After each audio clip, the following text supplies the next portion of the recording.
How would you like to experience the thrill of never being held accountable for your actions? You could crush people like ants without consequence, or tear off their heads or limbs as you please. Believe me, such a life is but one small step away. What point is he trying to make? Freedom? But the freedom to kill? To do evil and get away with it? Why would you offer me that? The creation of a world is the ultimate scientific experiment. I have taken my research to the highest level, where I shall be not just a god, but also a servant to many sacred spirits. I shall heed the truth and perform holy deeds. A god's laboratory is the perfect playground, but it needs the right occupant to explore its full potential. Mortals are found everywhere one looks. Not so with Descenders. I'd prefer my first guest to be a distinguished individual such as yourself. And I know you could make the most of the opportunities it offers. So the condition for entering the new world is to take innocent lives. The same dilemma that Rerir once faced. Could I really bring myself to kill others for my own benefit? Rerir did. And look where it got him. Have you made up your mind? I can't do it. Your playground is no place for me. You're putting your hopes in the wrong person. But we both know I'm not quite the hero you say I am either. I have my own reasons for the journey I'm on, and they aren't all selfless. You've grown a lot since we last met, but there are still things you are unwilling to compromise on. This will only hinder you. Why don't I lower my requirements a little as a gesture of goodwill? I'll give you a little time to learn to be a less noble soul. That'll make things much easier for you. I really doubt I could live that sort of life. And yet you already sound less defiant than a moment ago. The benefits appeal to you because you can read the signs of the times. Why don't we return to my research facility? Your last visit was so rushed. There is much that I have yet to show you.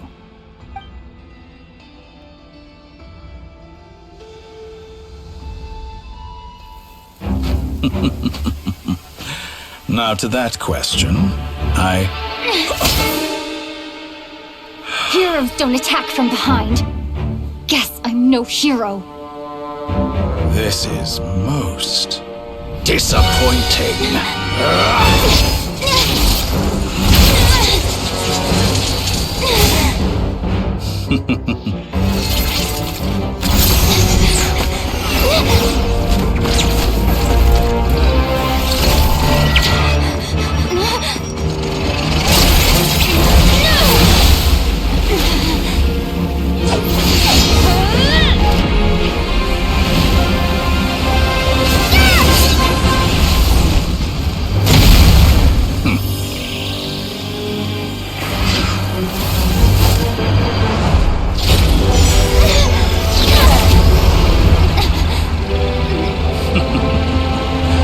Now then.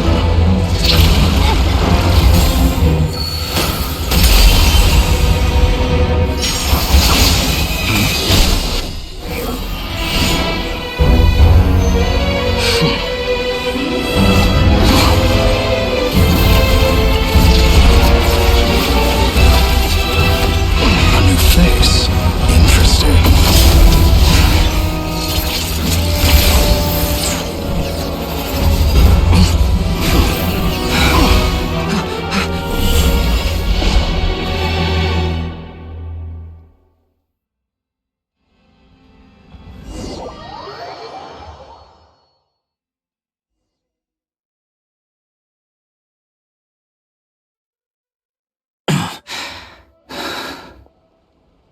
You're still gonna call me Hack Guy after that, huh?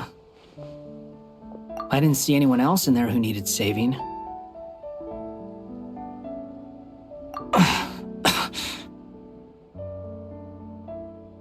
It's nothing. I'll be fine. Why are you looking at me like that? Is it that shocking that I'd come to your rescue?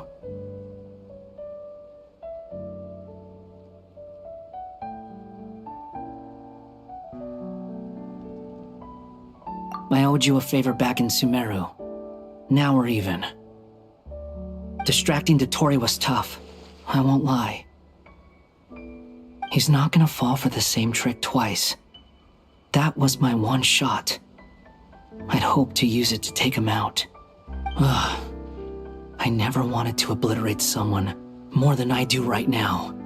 Dotori doesn't recognize me, but his segments were originally made based on an analysis of my operational principles. I expect it's only a matter of time before he figures out what I am.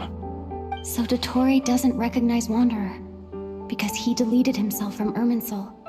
Did he really miss his only chance for revenge by saving me? Why the long face? Hey, I'm not blaming you, okay? And I'm not complaining either.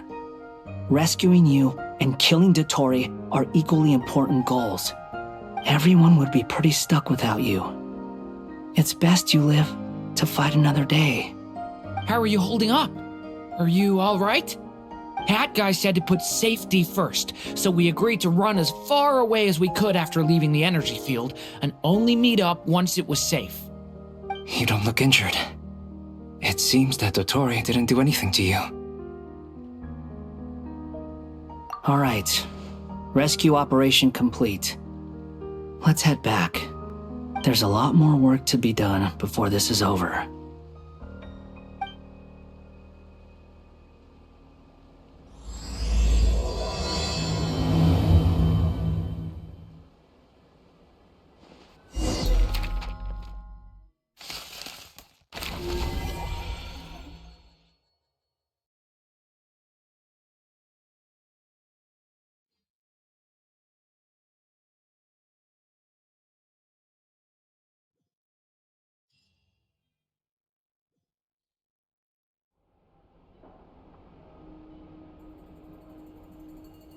Understood. I will bear the Tsaritsa's decree in mind. I don't see what's so awesome about it, though. Does he really think everyone else is as immature as him? I'm not stooping to Tartaglia's level. I thought you might say that. How's your progress? Quite promising, actually. That alchemist Albedo gave me a few ideas. Remember how I asked you to look up some files for me?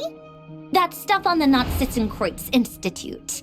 René de Petrichor and Jakob Ingold. Alain Guillotin despised René's theories and methods, but he never managed to come up with better alternatives either. So I adopted some of René's ideas. I thought Alain was like a father to you. He and René were mortal enemies, were they not? And what would you say if Lenny and his friends one day learned something useful from someone you utterly detested? I would applaud them for it. That would mean that they have surpassed me. For all we know, Alain Guillotin might have thought the same thing. Not that it matters, though. He's dead, and I'm alive. So it's my call to make. Once you die, it doesn't matter how great you were in life. Only the living get to decide what happens next. Hey, come on out. They're back. Huh?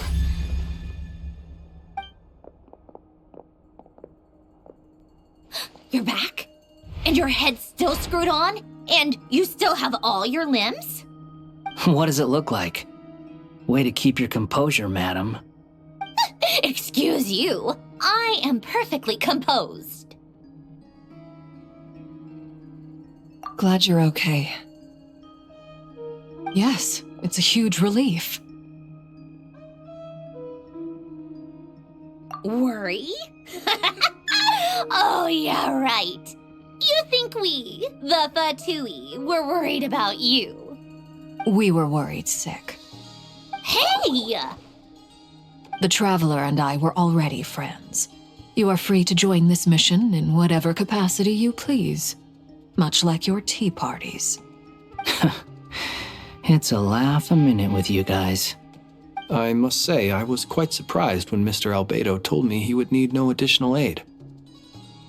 We discussed this on our way back as well.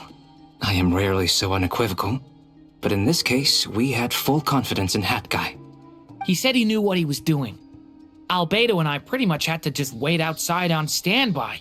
Meanwhile, Hat Guy broke into the energy field and rescued the Traveler solo. You didn't have to mention that. Well, I'm thoroughly impressed. You are a force to be reckoned with, Hat Guy. Is she back? Is she really back? Traveler! It's really you!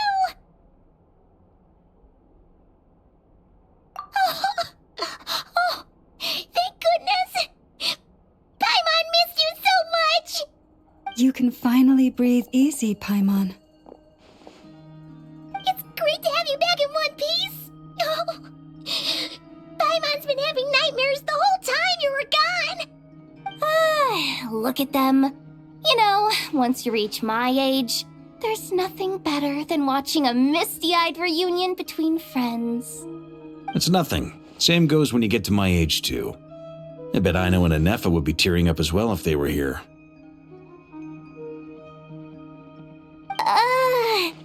Varka, I'm not sure Anefa can cry. Oh, yeah, good point. Hey, your eyes are looking a little red and puffy. Come here, let's hug it out. What? Ew, no! No, thank you. You're not my dad, okay? Knock it off! Everyone, I'm sorry for all the trouble I caused you. But the silver lining is, I didn't come away from this ordeal empty-handed. While I was being held captive, I learned a lot about Dottoro's current capabilities and what he plans to do with them. Allow me to explain.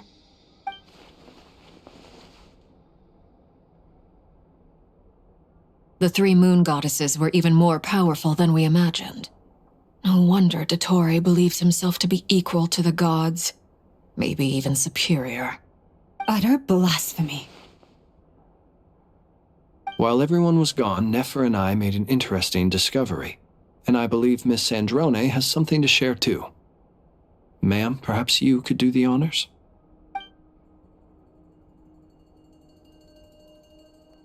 Called it. Getting rid of a pesky troublemaker like her is like trying to clean up after a crumbly cake. It always comes back to haunt you. Our next step is to find a way to bring her back. A place where time flows backwards, with no destination in sight. Surely it must have been created for a specific purpose. But I fear the answers are buried deep into Vat's history, held by great powers beyond our reach. It sounds like she's on a specific path through time, just traveling in the opposite direction to us. The question is, where does that path lead? Or will it keep going to infinity? We considered that question as well. Strictly speaking, time is not infinite. Indeed not. Every road has an end. Nicole! You sure loved quietly sneaking in mid-conversation. I do, in fact. It's something I've always done at our mages' tea parties. Quiet, mysterious, and persuasive. You wonder what lies at the end of her road. Well, just as the world has a beginning and an end, so too does time. And so, the end of the... But where Miss Columbina will end up along this road, that depends on where this particular river of reverse time began. What about the original moons and the moon goddesses? Do they have a beginning too? All things do. In the beginning, no moons adorned the sky. It was the Dragon King Nibelung who raised the three moons into the heaven. They were shadows of the planet, born to wield Nibelung's authority and oversee the world on his behalf.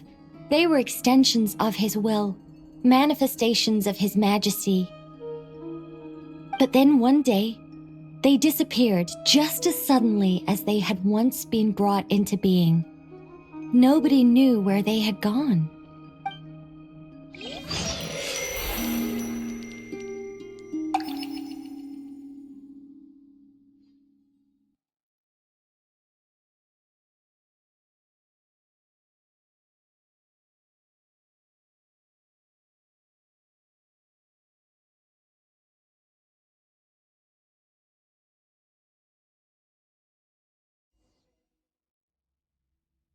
Like I thought, no more paths back to reality have emerged since.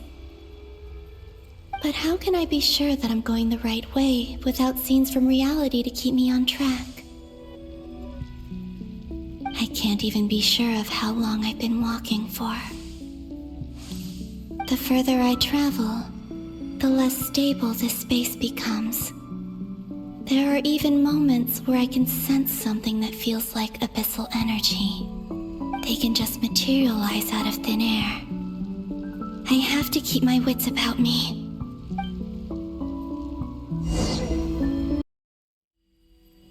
Like I thought, no more paths back to reality have emerged since. But how can I be sure that I'm going the right way without scenes from reality to keep me on track? I can't even be sure of how long I've been walking for. The further I travel, the less stable this space becomes. There are even moments where I can sense something that feels like abyssal energy. They can just materialize out of thin air. I have to keep my wits about me.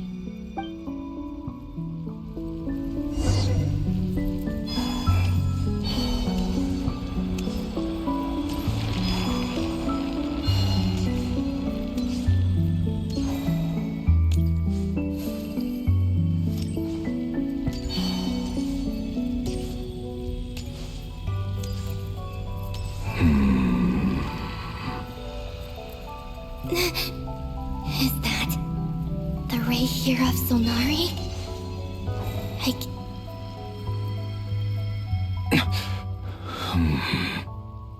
You are the moon goddess. But how?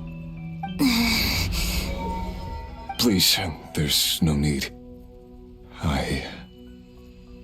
I'm not interested in fighting anymore. I find that a little difficult to believe. Yeah. Honestly, so do I. The way you used my own power against me was a brilliant strategy. And then, in the final moment before I was thrown into this space, I got to see an old friend. Mr. Dainsleif. Right. It was so long ago now. But we were friends once. And when I first got here, I was filled with hatred, remorse, and rage. How I cursed and devoured. I tore everything here apart. I was consumed by the desire to leave this place and have my vengeance. But to no avail.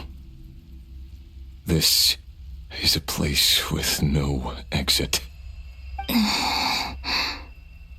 This is the second time I've entered this space.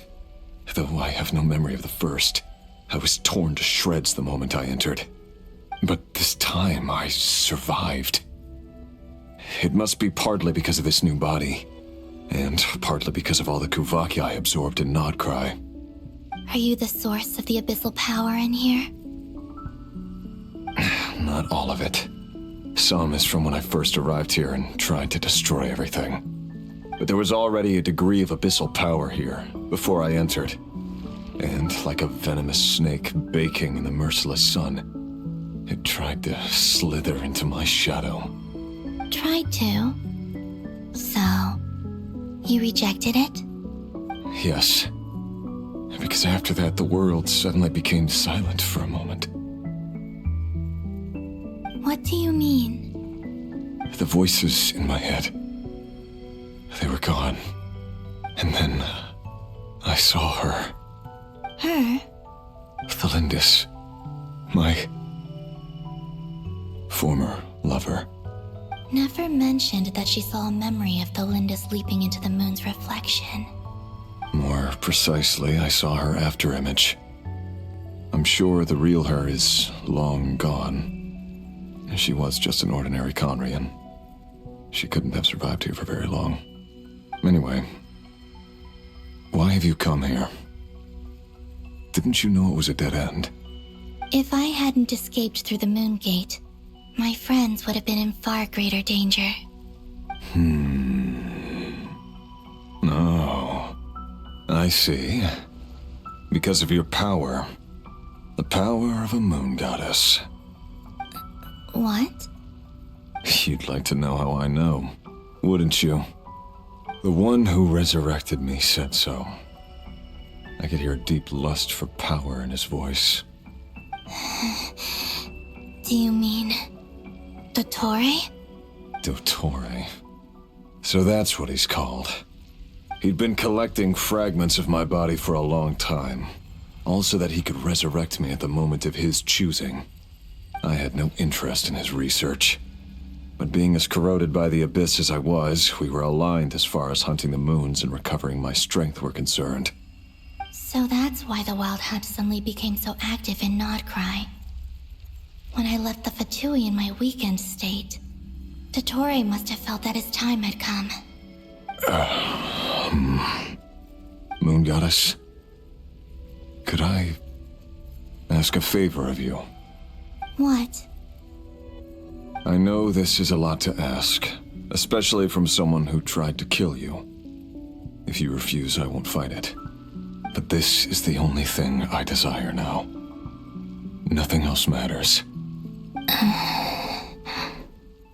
What do you want? I'd like you to take a message to Thalindis for me. Thalindis? But... Yes, she's dead. But like I said, I saw her afterimage. I can sense that some part of her soul remains here. Far, far ahead. Why don't you go and speak to her yourself? I can't. I don't know why, but I can't move freely in this space as you can. All I can see is a glimpse of her walking away. Just like the moment when I last saw her in life. In return, I will clear these abyssal obstacles for you. No, not in return. I'll clear them for you. Whether you want to help me or not. It feels like something I ought to do. Why? Yeah. Why, indeed. I've been asking myself that question a lot recently. Why did I do the things I did? I'm tired of it all. Tired of the person I became. People used me. And then I turned around and started using others. I hurt a lot of people. I think I grew tired of it long ago.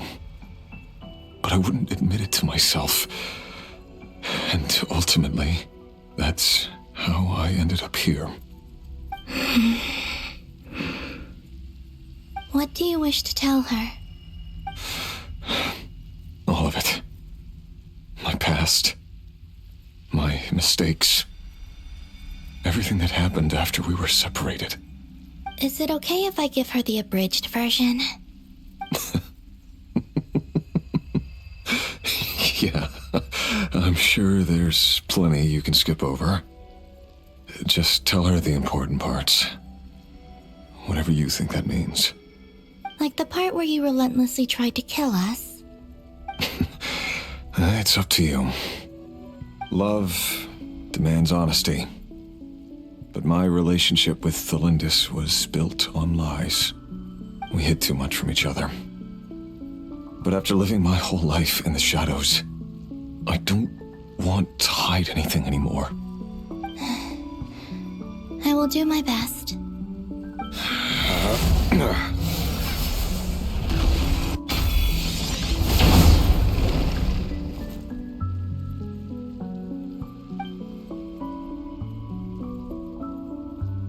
There. The abyss will no longer stand in your way. Even though Mr. Dainsliff felt he had to fight you, I think he still regarded you as a friend. Dane? He said that you betrayed him, but he also felt great remorse at never having understood what you were truly going through. Why tell me this? Because if he'd known that someone could take a message to you, I believe that's what he would have said. Thank you. It means a lot.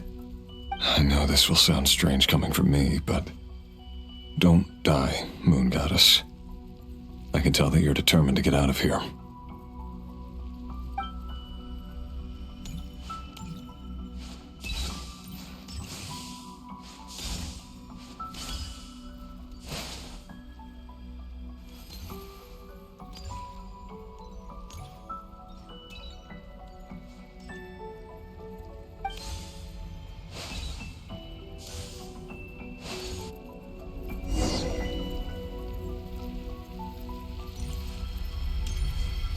He kept his word. The abyss is no longer obstructing my path.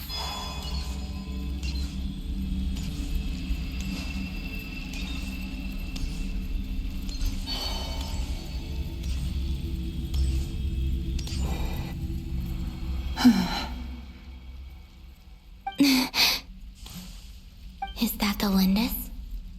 She wasn't far off at all. And yet, they can never meet. Hello, Miss Thelindis. Who are you? How do you know my name? I've never seen anyone else here before. You can call me Columbina. I promised Rerir that I'd bring a message to you. Rerir? My Rerir? Is he well? He's doing better than he was. Better than he was, huh? Sounds like he's had a pretty rough time. Others have had a rough time on his account too. In many cases, their time ran out because of him. And I'm not just talking about the children of the Crimson Moon. So, things got worse before they got better. Could you tell me what happened, Miss Columbina? Are you sure you wish to know? Yes. This is my opportunity to learn the truth. No matter how hard it is to hear, I have to know. I admire your courage. However, time is short. I cannot stay here for long.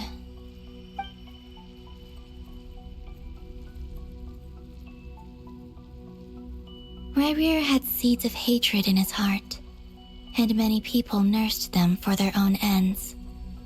On some level, everything he did was to try and find a way to see you again. But in the end, he came to regret his mistakes. He wanted to apologize for hiding his past from you. Beyond that, he did not say specifically what it was he wished to convey to you, but I'm sure that you've always been on his mind. You are what has kept him going over all these years.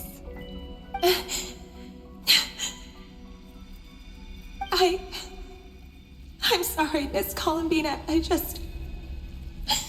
This is so upsetting. I'm not sure how to put my feelings into words. It's all right. I understand. Well, that's everything from me. So, I guess I'll be... Wait. One moment. Time flows backwards here. The road ahead only leads further and further into the past. I know. I intend to reach the end of that road. Without a moon marrow, without the 3 moons' power, you won't make it far. Wait, unless... Are you one of the moon goddesses? You could say that. I see. I often think to myself, if life is like a train ride, why haven't I reached the terminus? Where am I even going? And it's not just me, it's this whole place. Wherever it is, it seems like it's existed forever. It's such a mystery. Where is it going? I must seem so ridiculous. I can't answer these basic questions, and yet I jumped right in here without hesitating, only to be torn apart the moment I entered by powerful energy currents. Only my soul remains now. Thinking back, I was suddenly overcome with fear and terror in that moment. Perhaps I too became bewitched by the abyss. I may have been the leverage it needed to control Rayrir. I used to be a researcher at the Universitas Magistrorum in Conria, researching the iridescent moon's marrow. Eventually, I came to the conclusion that time in here flows in reverse. Rayrir was one of the Vinster King's retainers. With me, he was in an impossible position. It plagued him constantly. I wanted to help him escape his lot in life. I wanted him to be happy, so I thought I'd use this place to return to the past. At the time, I thought I could just go back to the day that the Vinster King first found the prince.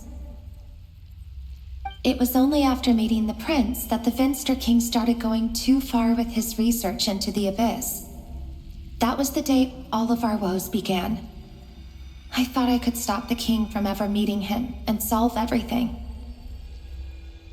I couldn't kill the Vinster King himself, so I had to find another way to save Rayrir. That's why I wanted to go back, to kill the person who had brought new possibilities to our realm. I'm sure it was a futile endeavor, but the abyss probably enhances the basest human desires. So I naively hoped I could change everything. But I was simply too weak, like a speck of dust against the whole universe. Look at me. I didn't even survive the journey here. Not physically, at least. I know I'm never getting out of here, but you're different. You can make it, and I want to help you. I owe you that much.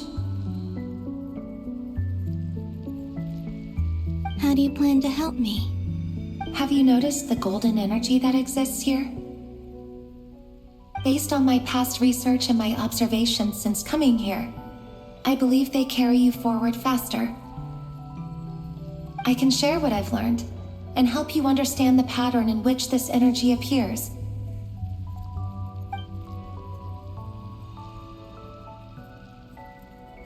I think you just might... Now, I know you will be able to change the past. Also, I've been speculating about where this space ends. The documentation was scanned, but from what I know of the legends about the moons, the oldest ones seem to begin with Nibelung, king of dragonkind. I have no way of verifying any of it by this point, but if it's true, you might be able to reach that era if you keep walking. Understood. Thank you, Miss Thelindis. I'm the one who should be thanking you. If you hadn't entered this realm of everlasting death, what use would my deductions be? Thanks to you, they have some meaning. About Rayrir, I'm so sorry. For everything. It wasn't your fault. That's not true. Because we both feared bringing trouble upon each other, neither of us ever told the truth. And that dishonesty sealed our fates. But enough about that. I wish you a safe journey, Miss Columbina.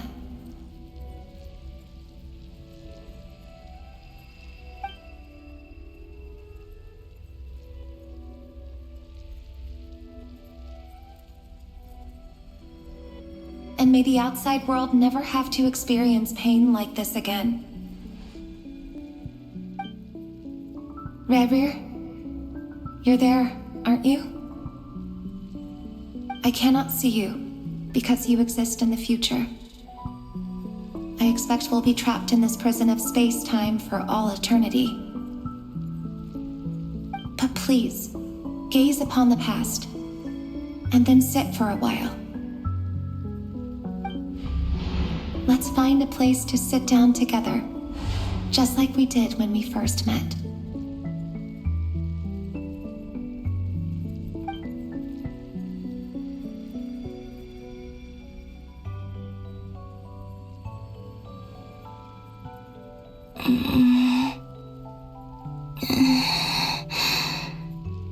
How long have I been walking?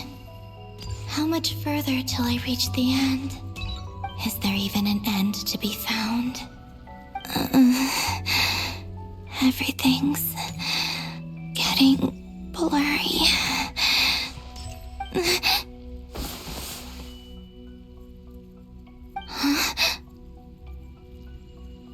Are you all right, little sister? Have you come from the distant future?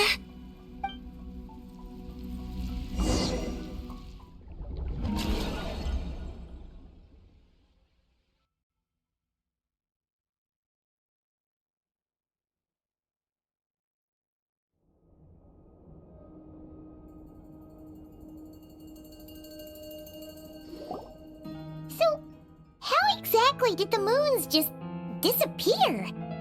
Shouldn't it be a little harder to get rid of major creations like moons? The world is a vast and ancient place. On a certain scale, all life lasts for but a fleeting moment. Miss Nicole explained that the moon goddesses likely perished in the War of Funerary Flame. The moons themselves were also destroyed at that time, save for the Frost Moon, from which a new moon goddess was later born. Am I missing something then? 'Cause the stories say that the moon goddesses were born on the moon, but doesn't Columbina say she was born in Nodcry? Huh. You're right. Why do their birthplaces differ? What's the difference between the two generations of moon goddesses? Also, remember what Sandrone said? Her scans detected 4 moons. In other words, 4 moon marrows. Technically, the result of the scan means that 4 moon marrows were detected and positively identified as moons in that moment. In other words, this piece of information alone isn't enough for us to know how Miss Columbina is doing right now. Yup, we have no way of staying up to date on whether she's dead or alive. She's on her own for now. But at least she's trying her best to get back to us. Yeah, she's a tough cookie, and a sore loser too. We have to trust that she'll find a way, because we really need her power. As much as it pains me to say it, we've got no chance of beating Dottore in a straight-up fight. He's much too powerful. It wouldn't even be close. That maniac is going to devour everything in his path until he reaches us. We need to find someone or something that can stop him before he does anything worse. I'll be frank. Our only hope of defeating this false god is with a real moon goddess on our side. I'm not just saying this because Columbina's a friend and I want her back safe and sound. It's just the truth. And I know that even she was no match for him when he attacked, but I don't have a better solution. We're not giving up on saving her, whether she can defeat Dottore or not. Right. Don't worry, Miss Sandrone. We're all aligned on saving Columbina. No one's trying to argue that we can only justify saving our friend because it will help save the world. This is about multitasking. We want to save both. So, she's more than just a moon goddess to you guys? Absolutely. Duh! She's part of the gang! And you are too, you know. Yes, I know. You don't need to labor the point. I knew that the moment I came running over with my documents that I was part of the in-group. I mean, if Arlecchino can fit in, I certainly can. Anyway, as for how we get Columbina back, I've been working on it constantly. But I think I'm still lacking certain information about the moon. I'd probably get there if I could continue my calculations, but the problem is, I've run out of computing power. Computing power? You mean you need more energy? No, the issue isn't energy, it's processing power. There's so much data to get through that the whole process has just ground to a halt. That's a tricky problem. René de Petrichor of the Nazissenkreuz Ordo once foretold the fate of the world. But I don't know how he did it. My guess is that he used the primordial sea's power. However, that won't work for me. His methodology was vastly different from my own. What's worse, they're incompatible. And to top it all off, we can't even leave Nodcry. Ugh, this is so annoying. If I'd known we'd run into a bottleneck like this. Well, no, the design bureau's a bust as well. Curse that Dottore! Couldn't have made this harder for me if he tried. Oh, what do we do then? You don't get it, do you? I'm trying to calculate the fate of an entire world here. And I need accurate results, not vague prophecies. Where the heck am I gonna find the computing power for that? Ahem. Anyway, time to shelve the discussion on technical difficulties. Being a killjoy isn't very ladylike after all. Either way, we've done what we can. Rest well, everyone. Remember to let us know if anything new comes up. Hat guy? Is he hinting that we should talk outside? Let's go somewhere a little more private.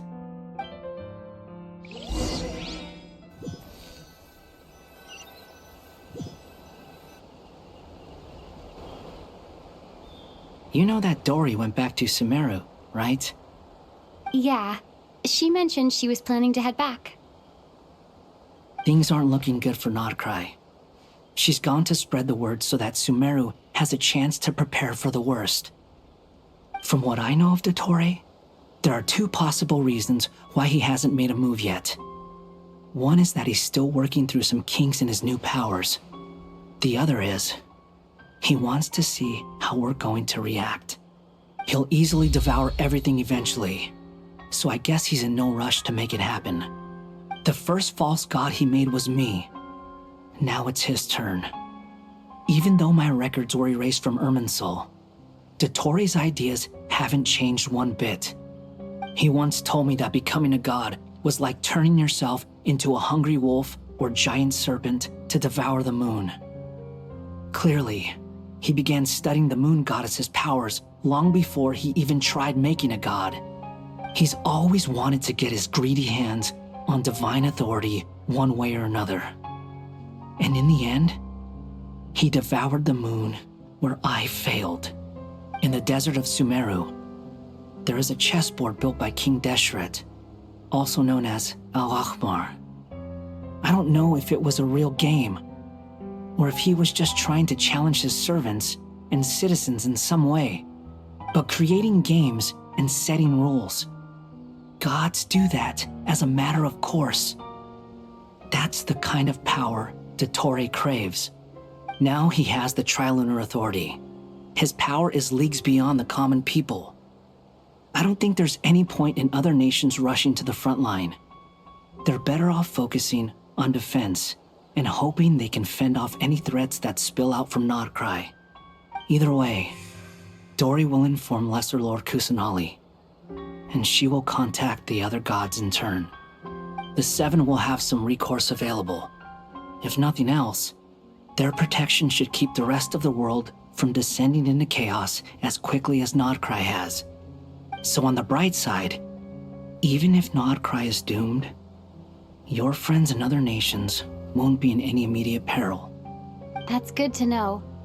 But I'm not ready to give up on Nodcry yet. There's a word for people who refuse to let anything go. It's called being greedy. Maybe it sounds greedy to you, and probably naive too. But whatever you call it, that's what gives me the determination to keep fighting. Battles are fleeting, but the will to fight is a long-term commitment. Give up for even a moment, and your resolve will shatter. Why do you always feel the need to do the right thing? No one is born to be a savior. I mean, who's gonna criticize you if you fail or give up? Don't take this the wrong way, but Dottore said something similar to me. I guess the Fatui attracts people who don't believe in saviors. Not necessarily. It's less about belief for me. I just want to know how determined you really are. After all, I don't owe anything to anyone else here. Only you. You look kinda worried. If your arch-nemesis was about to achieve their ultimate goal, I think you might feel a little worried too. That's true. Dottore is about to become an omniscient, omnipotent deity. That's gotta be a bitter pill to swallow. Still, you're calmer than I expected. Obviously. I have to admit that my past self was a reckless fool who misunderstood not only the point of revenge, but how to achieve it. And as much as I want my vengeance, I know I'm not gonna get it by acting alone. If the world's taught me anything, it's to think before I act. Too bad it never taught me any other virtues, though. So, I am going to destroy Dottore, no matter what it takes. So, what's your plan? I'll get to that. First, tell me, what do you think of Sandrone? Just like Paimon said, she's a friend, part of the gang. How much do you trust her? This is a serious question. Think carefully before you answer. Although she's with the Fatui, she has her own values, and she's helped us a lot. If nothing else, she's clearly going the extra mile for Columbina. I see no reason not to trust her. If you say so. In that case, the three of us need to talk. I have some thoughts about her computing problem. It can be solved, but it will come with a cost. How much? If I can afford it, I'll cover it. Sometimes your heroism really backs me into a corner. You know that? Come on, let's go talk to her.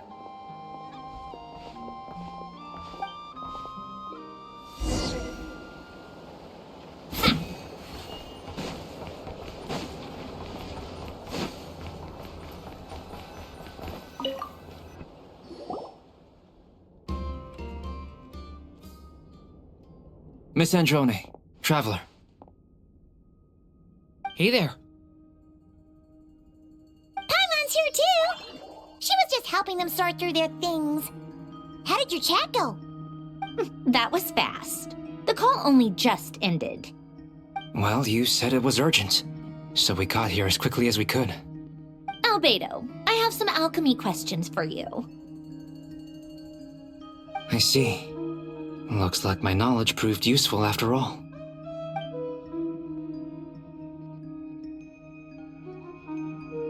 If I might ask, what is the end goal for the modified formula you'll be using? I needed to predict the future of the entire world. But I've run into some teething issues since trying to implement Renee's theory of the four Orthians. I see. I'll have a look at it. Still, computing power is the real issue here. How do you plan to solve it? About that, it's been sorted. Oh, with the Traveler's help?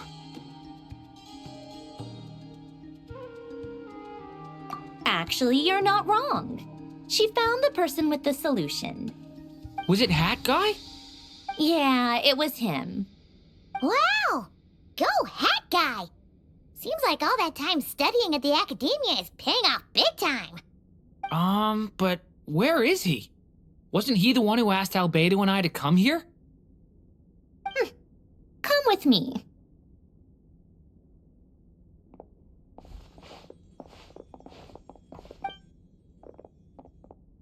Hat Guy? What's happened to him? Hat Guy! Can you hear us? No response. I guess he's in hibernation. Hat Guy mentioned that he was a puppet. It seems that his functions are currently shut down. I presume this has something to do with the solution to your computing problem. That's right. He and the Traveler came to see me. Wait, what? You have a solution? Would you calm down? Why do you always react so hysterically to everything? Excuse me? How would you know? You shouldn't be so quick to judge complete strangers. It's very bad manners. Oh, please. It doesn't take that long to figure out that you have a temper. Where does a mere student get that kind of confidence? I've actually published more papers than you. Not that status counts for much. Even Paimon's applied for academia admission. Huh? Are you serious? See? This is why I can't be bothered to explain myself. She recognizes no one's skills but her own. Okay, fine. I'll hear you out. So, tell me, how do you propose to solve my computing power problem? This world itself is constantly processing all kinds of information. If it's the world's future you're trying to calculate, you need a processing device that's designed to cope with that volume. Easier said than done. Only Irminsul can handle that kind of... Wait, is that what you're suggesting? But surely we can't just plug my formula directly into the ley lines. You should be able to tell that I'm not human, right? Yeah, I noticed. The technology, though, seems pretty ancient. Very different from Fontaine's. It's a completely different system. Conrian, to be precise. I'm what they would have called a puppet. Puppets need an energy source and processing power. The artisans who built them sought out the materials most suited for that purpose. You? Do you mean... The Traveler and I have talked it over. She's willing to vouch for you. So, I'll allow you to borrow my core for your calculations. It was built using wood from a silver-white tree, which makes it a small part of Irminsul. Conrian technology and Irminsul wood. Who in the world could have built you? Are you sure about this? A puppet without its core will cease functioning completely. And if it's left in that state for too long, it might not recover. You could die if you do this. You do realize that, don't you? I can put two and two together, yes. No need to rub it in. I won't lie to you. This has never been done before. I cannot guarantee your safety. Doesn't matter. I'm prepared for the worst.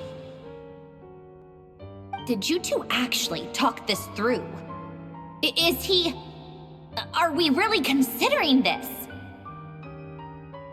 Yes, we discussed it. The bottom line is, he trusts me and I trust you. Let's give it a shot, shall we? Honestly, I have no clue where this kid even came from. But for whatever reason, he lent me his core to use in my formula.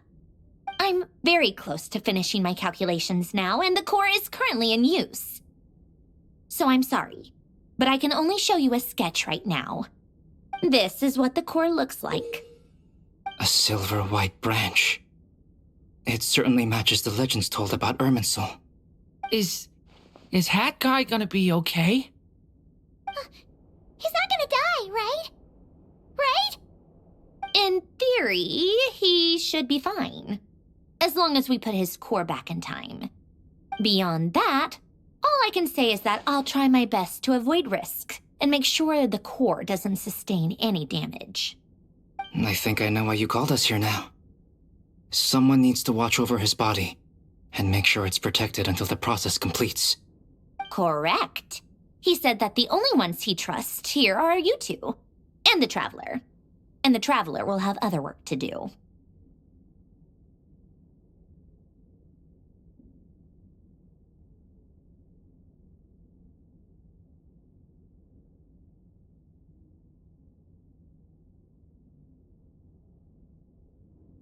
He will have our undivided attention. Aww, Hat Guy. On a more positive note, things are progressing steadily on my end. I'll call everyone in for a meeting once the results are out.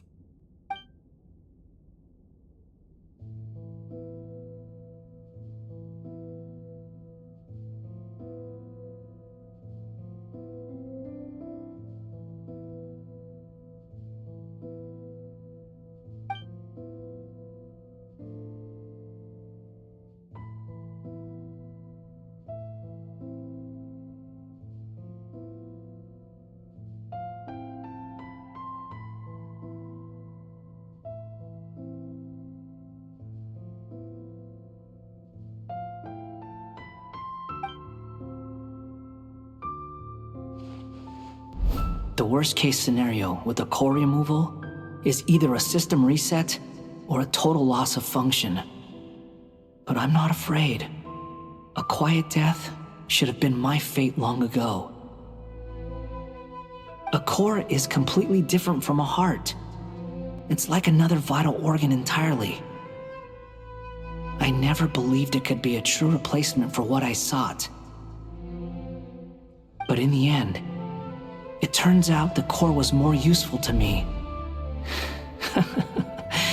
Pretty funny when you think about it. It's like the punchline of my entire life. Do you think there's any difference between a puppet and a human? If not, then this would just be another samsara. I have already experienced both a past life and a next life. Part of me wonders whether I'm only capable of making this decision because I've become a real human. What's with that expression? Isn't this a good thing? Sandrone will succeed, won't she? She has to. She will. We all have to persevere until this is over. That's right. And I'll protect you all until a moment of victory arrives.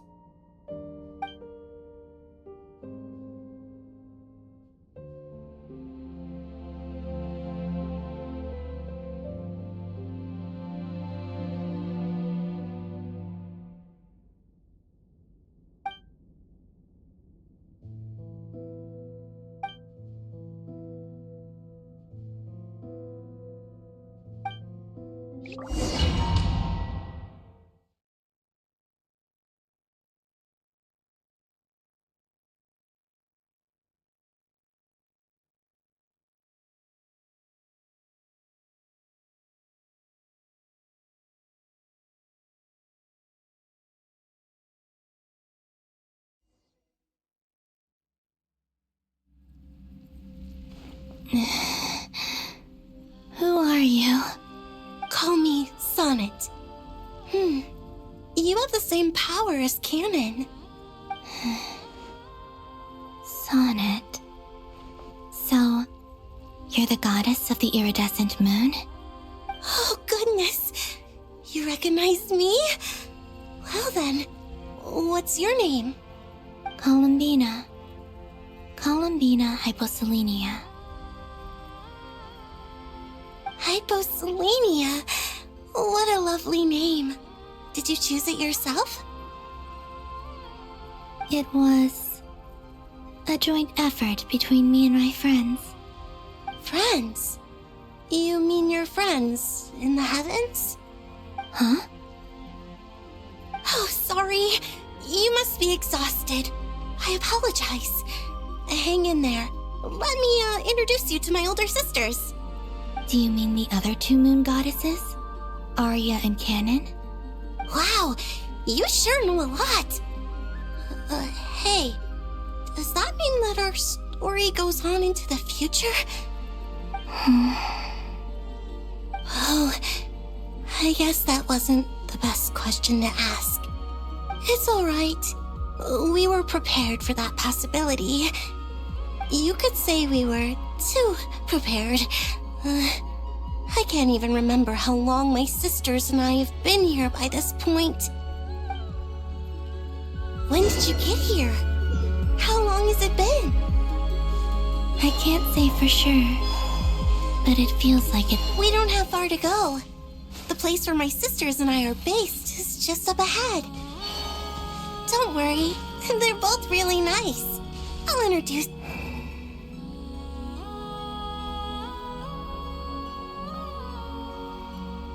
Sisters! I'm back!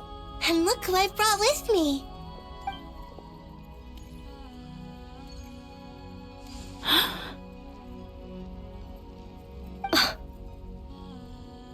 It's our lovely little sister, born in the far future.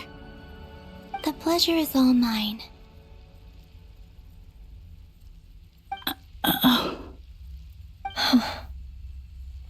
Allow me to introduce you to Columbina Hyposelenia.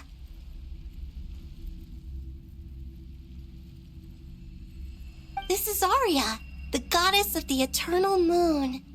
And this is Canon, goddess of the frost moon.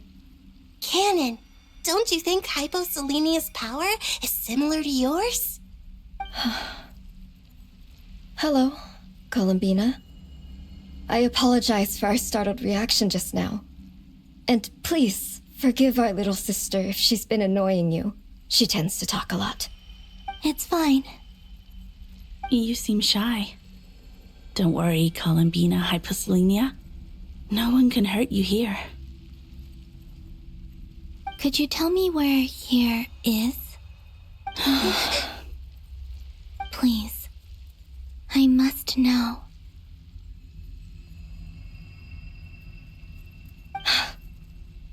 My dear sister, this is where Tevat's original ruler, the Dragon King Nibelung, imprisoned the moon goddesses.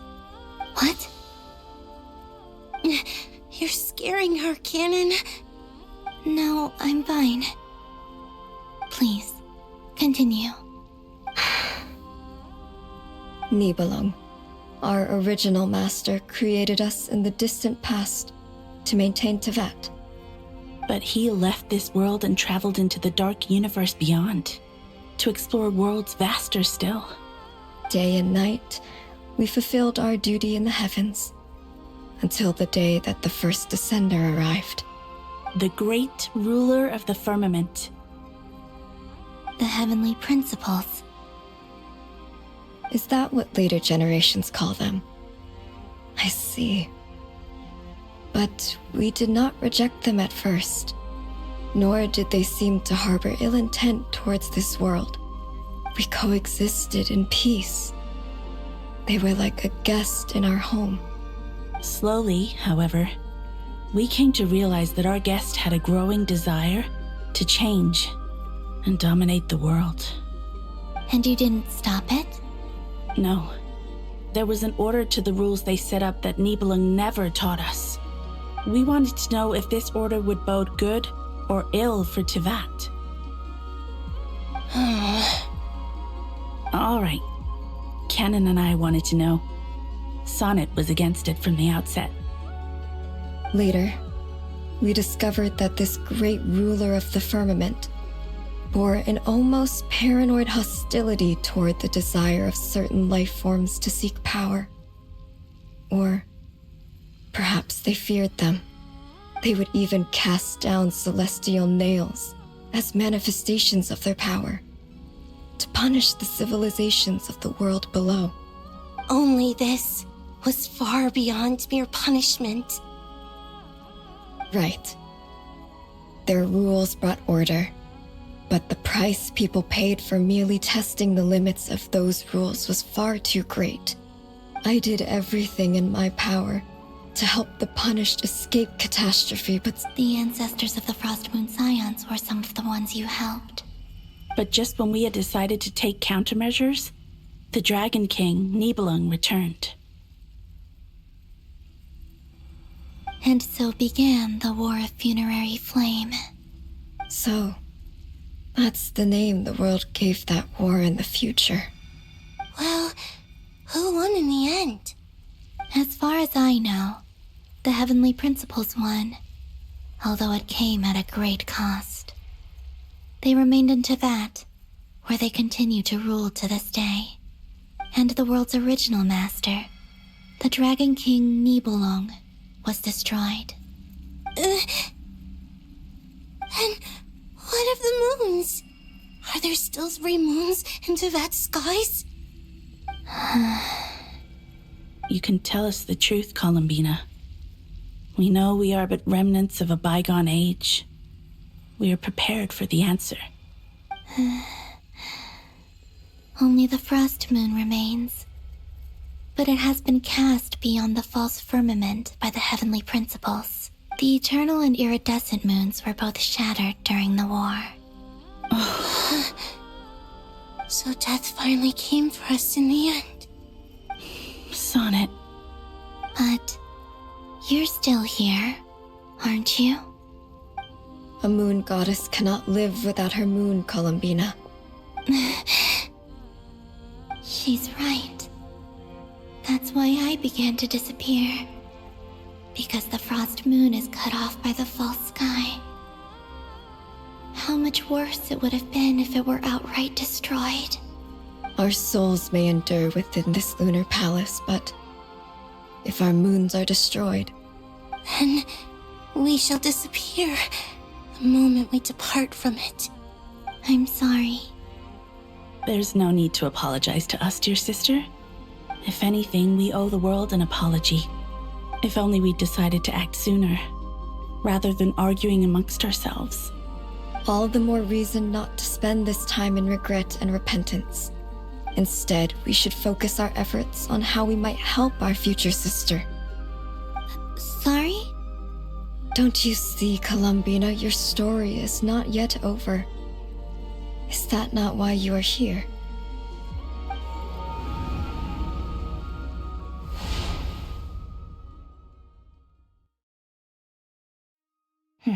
It's done. Initiate numerological array. Continue running primary process. Calculate the world's fate through extrapolation. And identify nodes of potential change. Secondary process, scan for moons. Still 4. The number of moon marrows hasn't changed. Wait, let me think. Is it possible that there's something I've been misunderstanding about the moons all along? Variables. Variables in the world. I know where potential variables within the world come from. So what about the moons? Are there any variables there? Like their life or death, for instance. What if being alive or dead makes no difference to a moon? But that's so strange. Even immortal gods can die. Why would the moons alone be? Wait! I've got it! If alive or dead is considered a variable, we might have had this wrong the whole time. No one ever said that a moon marrow equals a living moon. We just made that assumption ourselves. Initiate secondary process. Scan again. This time filtering out interfering perimeter, moon marrow. I don't care if they're natural or artificial. Get them out of my search results! Why? It says 3 moons still exist in Teyvat, even after excluding the moon marrows. But we know for a fact that 2 of them are dead. Redo the scan. Narrow the results to living moons and real moons. No, scrap that. Narrow it down to moons that have lunar authority and remain alive. Why? Why is it still 3? What is this, Columbina? Has the world lied to us? Or are you the one pulling the wool over our eyes?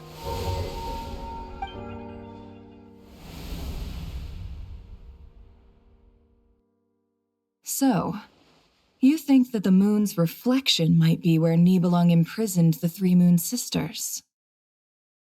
Yes, it would explain a lot. such as why that space would respond to a moon goddess's power, opening the moon gate at her command. It would also explain why Miss Columbina has been unable to leave, and why time flows in reverse there. In the messages she sent, Columbina promised us she'd find a way to return, but we have no way of knowing how, when, or where this might happen. The fact that she still has yet to reappear in this world indicates that returning from that place is no easy feat. We cannot afford to simply wait for her. So you're saying, if she could return by her own power alone, she would have done so long ago? Yes, she certainly wouldn't leave it to this late stage when it's so touch and go. I've been giving this some thought, and I've come to believe that Luanatar might be an anchor that she left behind, as a sort of future waypoint. This could also explain why Luanatar is always by the traveler's side. Sounds like a plausible theory. If that's the case, there must be some criteria we need to fulfill to allow Columbina to return to the present. The question is, what could they be?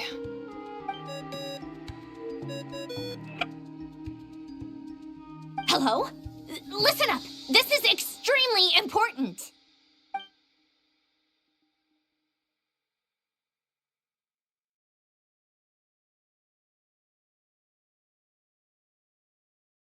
Not only is Columbina alive, but she may well exist in a form unimaginable to us. I'm still unclear on the details, but she's done something truly inconceivable in the past. And the clue to what she's done lies in the moon and Tevat sky. Truly amazing. Oh, I'm so delighted for her. I'm sure we all feel the same. And I'm sure Columbina is ready to get back here and fight by our side. I'll keep my calculations going and try to find some way of coordinating with her. But that's not an excuse for everyone else to slack off, okay? All of you had better keep trying to think of solutions. How can the dead moon still live? And Luanatar?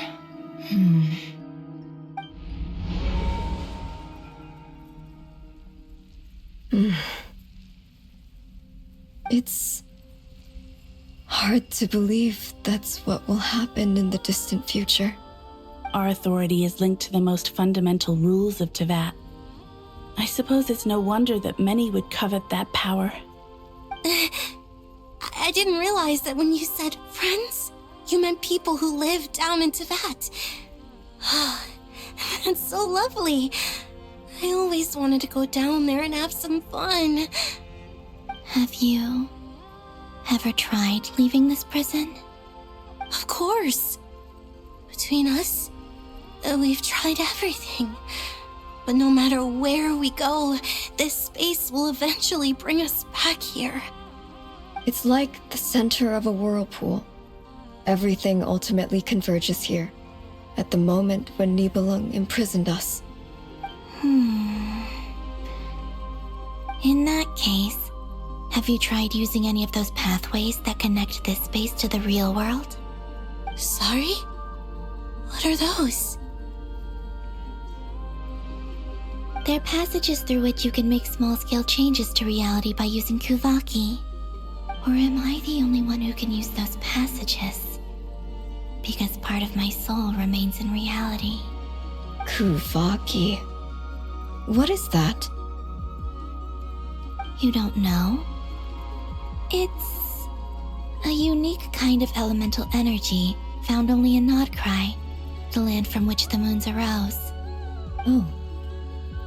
Well, it's true that the moons first rose up from the part of Tevat you say is called Nodkrai.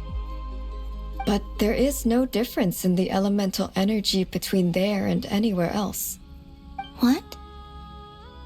Could you show us some of this Kuvaki? Hyposelenia? Maybe if we see it, it'll make more sense. Okay.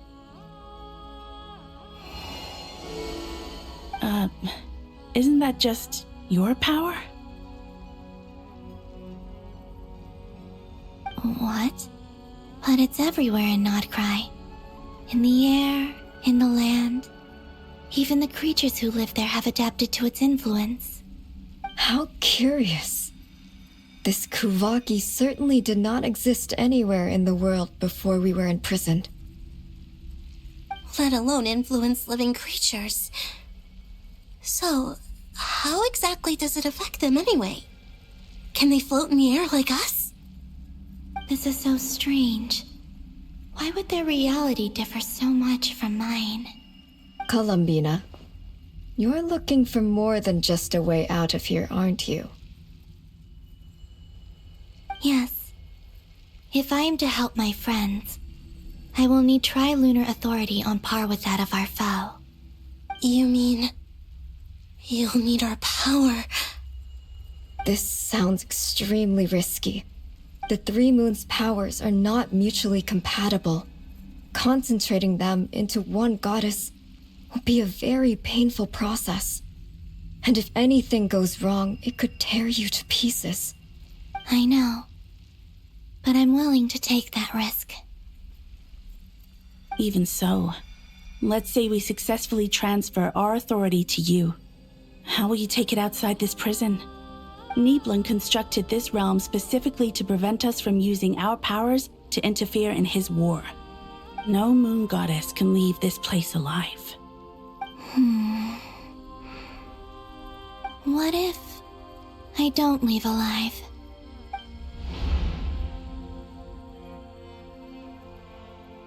Where do we even start? How are we supposed to figure out what we're meant to do to help Columbina?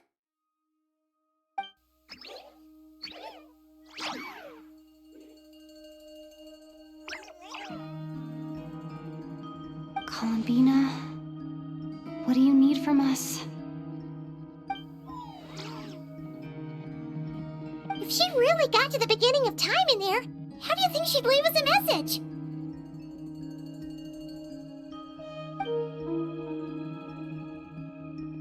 You don't think she'd write it down on a stone tablet somewhere in the hopes that we'd find it, do you? Seems unlikely. Columbina may not talk a lot, but she thinks deeply about issues like this. Let's review what we know.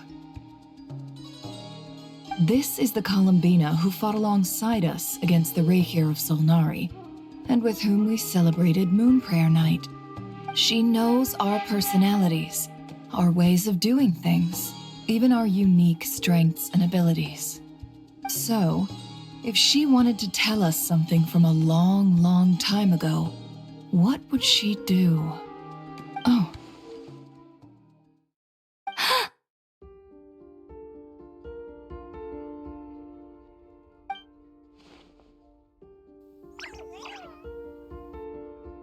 Traveler, you once said that those golden ripples also appeared when Luanatar was born. What if Columbina left Luanatar here, not just as an anchor to the real world, but for some other purpose? If she is part of Columbina, and Columbina knows that I can see past events through her... Oh yeah! Like when you peeked into Rarir's past through his heart! Nefer, wait! If you're right about this, and you can really see past events through Luanatar, your eyes, they'll... Oh, I know. Looking at Rarir's past in Conria was already enough of a strain on my eyes. Looking this far back into the past, it'll surely blind me.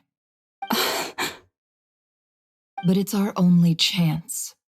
This is the only way. Boss. We spoke about this once, a long time ago. Do you remember what I said, Yehoda? The day I lose my sight, the Curatorium of Secrets will be yours to run. But... What's wrong? I'd be overjoyed if I were you.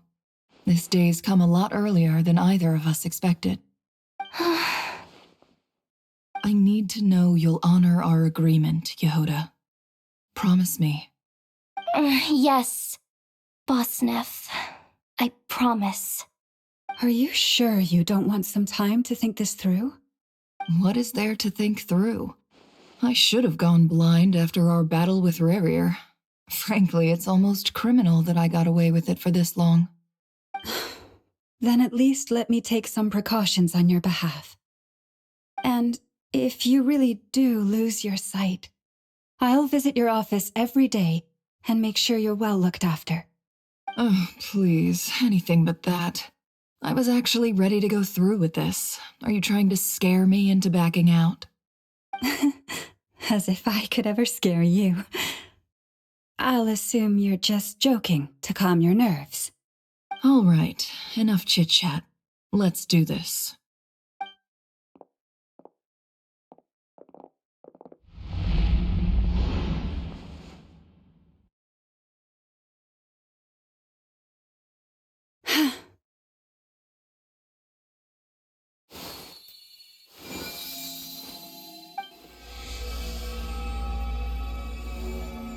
All done. Good. Now give me some space.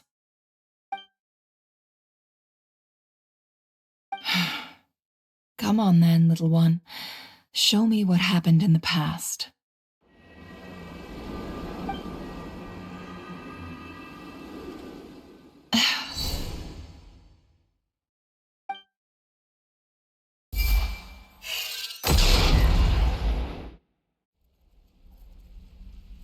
Between the Trilunar Authority, Kuvaki, and the soul-surviving moon, the Frost Moon, I think I might know how to get back. But I will need my sister's help. Time to go talk it over with them.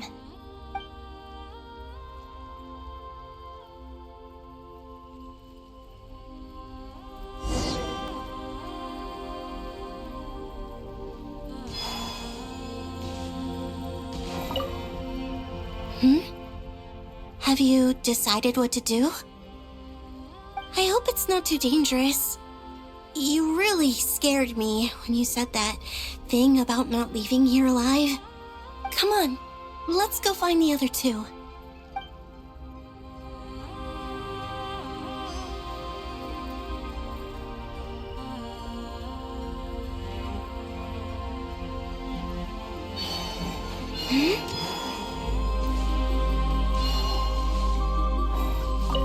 Seems you have reached a decision. I'm all ears.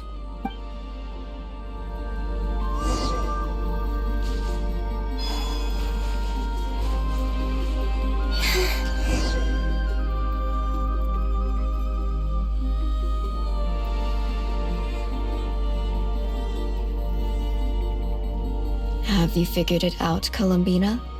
Tell us, how do you plan to leave this place? I intend to die here, in this moment, and then be reborn in the future with the help of my friends. What? What are you saying? How can the dead be reborn? And how will you inform these future friends of your plans? You can't exactly leave oracles. Nothing can escape this place. Not a single ray of moonlight. And even if you found a way, what if they never find the message you left for them? You'll... No, that won't happen. Come again? They will find my message. I'm sure of it. I'm not following. How exactly will you achieve this? It's quite simple, really. First, I will leave my soul here.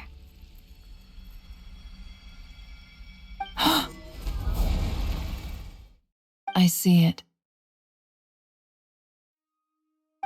Your soul? You mean your divinity? Yes. I once left a portion of my soul in the future. One so small that this prison barely noticed anything. In this very moment, she can resonate with my soul across time. When the time comes, I believe that she can serve as an anchor to pull my soul from here back to the future reality. Just as gravity connects the world to the moon. Exactly. In the future, where I came from, the moon has been cast beyond the false sky, but I can still feel that it is there. In a similar way, I can feel a connection to the soul fragment I left behind even now. my friends can use it to detect my presence. But how do you just leave your soul here? Is that even possible? On my way here, I met an ordinary mortal who entered this place long before I did. Her body is long gone, but her soul remains. And before that, I encountered an old enemy whose entire soul survives here intact, while the power that once corrupted his body has faded away. So, perhaps this space is specifically designed to imprison divinity and authority, but not the physical body. Still, even if your body can escape, would it not just be a lifeless husk without the soul inside? Wait, is that what you meant when you said you wouldn't leave alive? Yes. I shall turn my body into moonlight and pour it over Nodcry. That power shall protect the land and quietly blend into it, awaiting my soul's return in the future. However, I cannot do this on my strength alone. I would need your help to do this, so I'm humbly asking for your assistance. Oh, dear sister, you need not be so formal. As I said before, we are but remnants of a bygone age. You, on the other hand, were born alone in that distant future, and you have walked a long and lonesome road since then. How could I bear to let your story end here in this dungeon? Don't forget, we are your sisters, your family.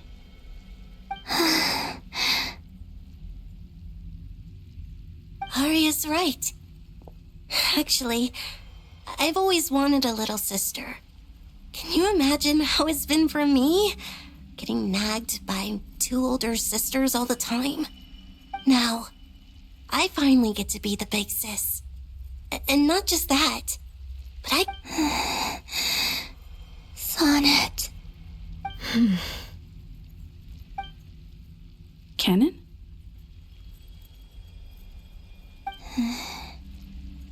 I'm sorry. I know this is a bold request. The Frost Moon is rightfully yours, and it remains intact. Oh, no, please, don't misunderstand me, Columbina. I was just thinking back on the years that the 3 of us once spent together. You cannot imagine how happy I am to hear of the future world you describe. The Frost Moon Scions, your lovely, kindly, for the 3 of us, whose purpose in life was to maintain the peace in Teyvat. It is a great relief to know that the people of this world live in such an abundant future.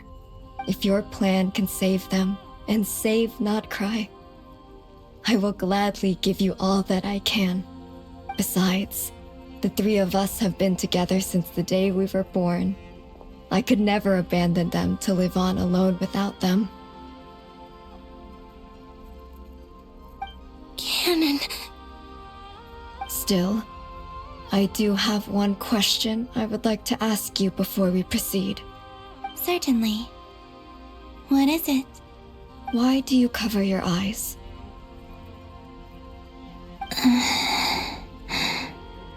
Yeah, I was curious about that too. But it seemed personal, so I didn't want to intrude.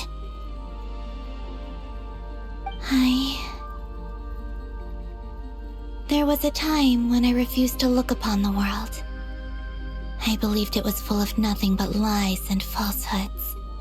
I wished to hide my feelings, seal my heart, until I could return to my true home. I see. Perhaps that decision saved you from ever having to see the false sky again. But at the same time, you likely missed out on many true and precious things, like the smiles on your friends' faces. Promise me this, Columbina. When you return to the future, open your eyes, take a look at the world around you, and see your friends. I'm sure that you know this already, given that you long to return, but that is your true home. Give me your hand, Columbina. Arya, Sonnet, you too. Okay. All right.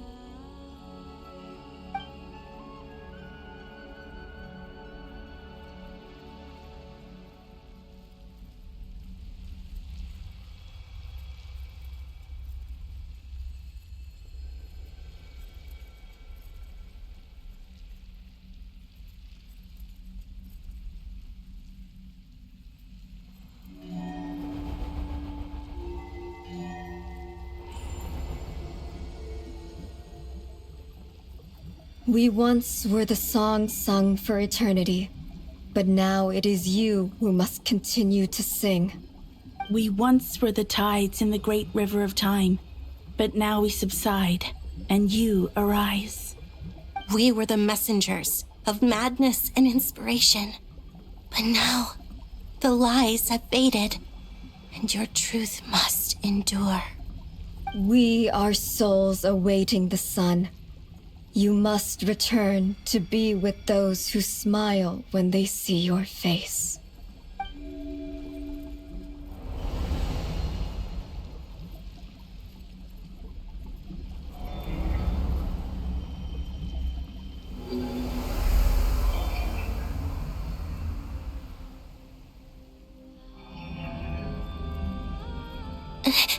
Is it done? Yes.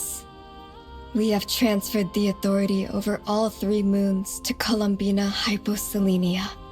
From this moment on, she is the Tri-Lune Goddess, the one and only moon goddess of this world.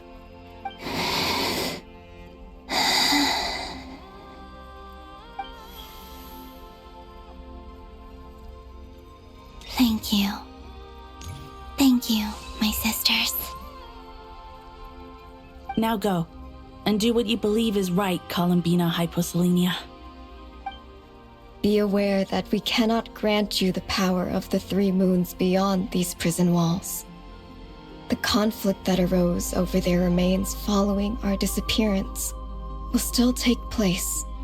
I understand. Sisters, oh, my body. It feels... Now that we have given up our power and authority, our bodies are merely mortal shells. This prison is dissolving them as we speak.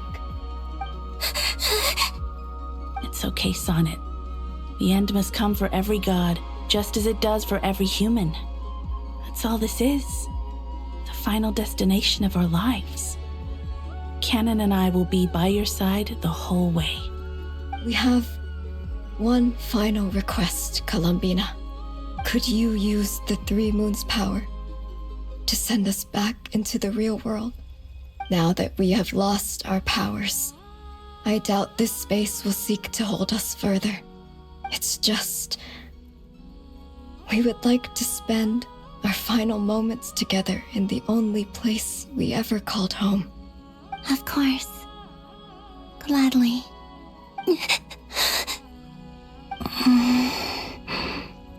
Sonnet.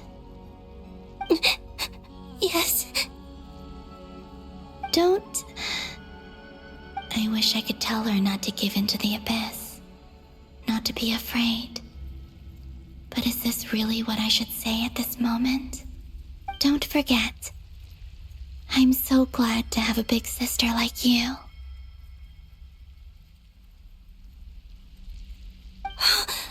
No, Hypo. Thank you. I'm okay. I'm not afraid. As long as my sisters are with me, I won't be afraid.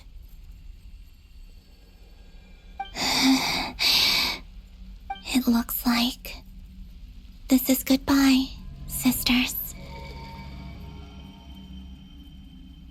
Goodbye, Columbina. Take care of this world in our stead. I will.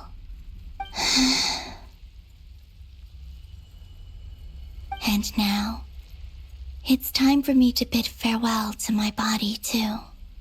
May it become the moonlight that keeps Nodcry company through the long years ahead.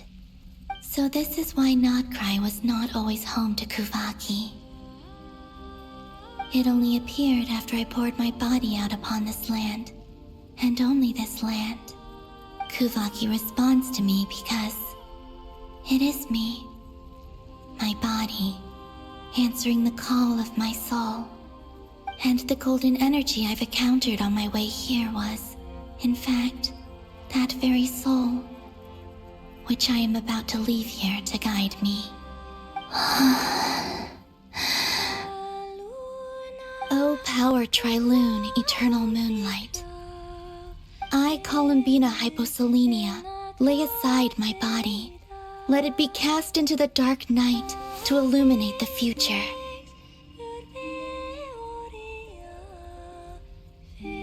May it be a companion to all who dwell beneath the moon.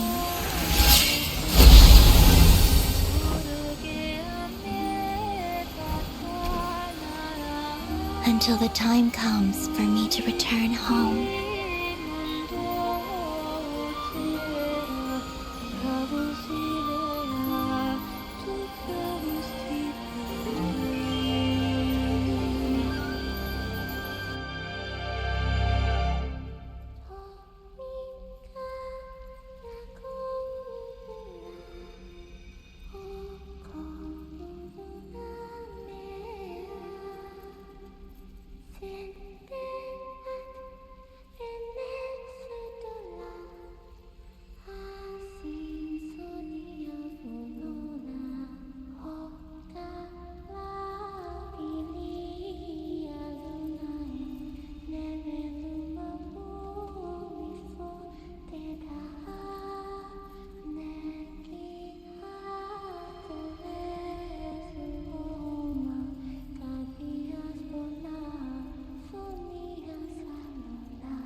Can you still see?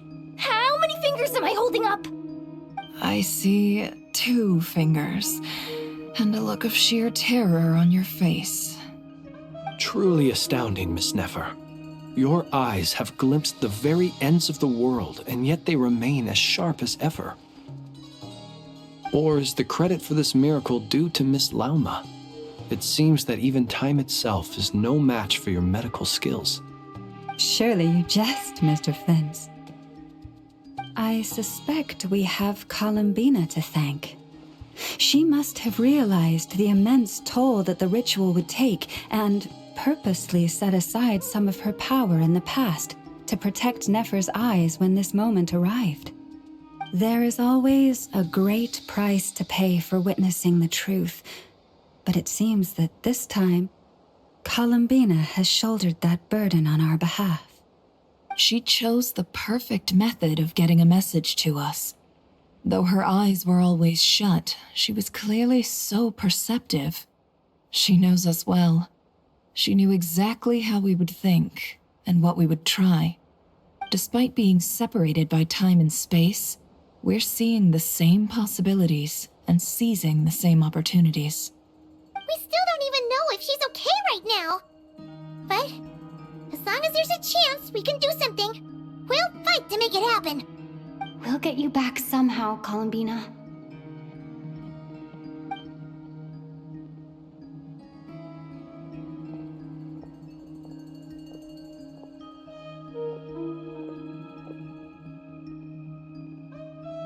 Well, based on the information we now have, let's figure out our next moves. Thanks to these gentlemen, we have a much clearer picture of the situation with Dottore. The civilian population has been moved to safety, so we no longer need to hold back. Miss Androne, how are the calculations going? So far, so good. I'll keep seeing how far I can push the system, though. Can't have Hatman being powered down for nothing. There's still a long road ahead. Where should we begin?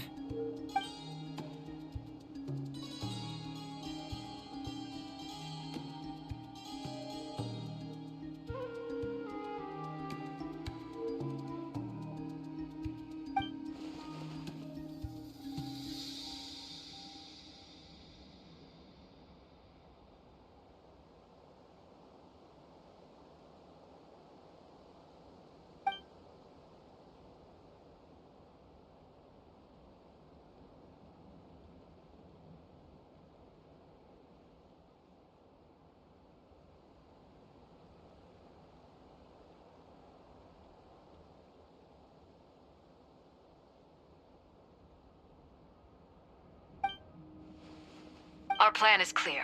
Time is short, so let's get moving.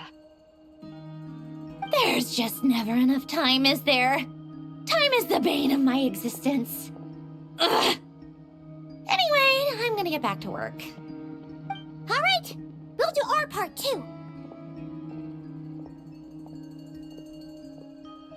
Yeah.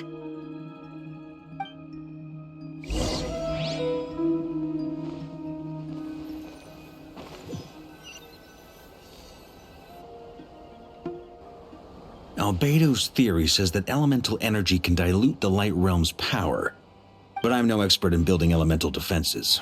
Sounds like something out of the advanced elemental theory section of the library. Whew.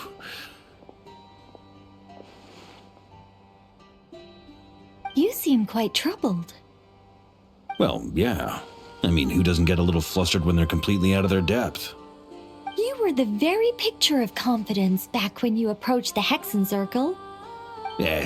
I could have been faking it through that whole meeting for all you know. Who's to say I'm not just a ball of nerves in a charming and gregarious package? Oh gosh, really? I'm so sorry, I had no idea. Well, you're all the braver for it. Still, I was much more in my comfort zone than I am here. At least in Mondstadt, you can cry for help from a cliff top and actually stand a chance of summoning Barbados himself. Things have never looked bleaker than they do now. If we don't pull this off, Tevat's doomed, isn't it? Oh, you think so?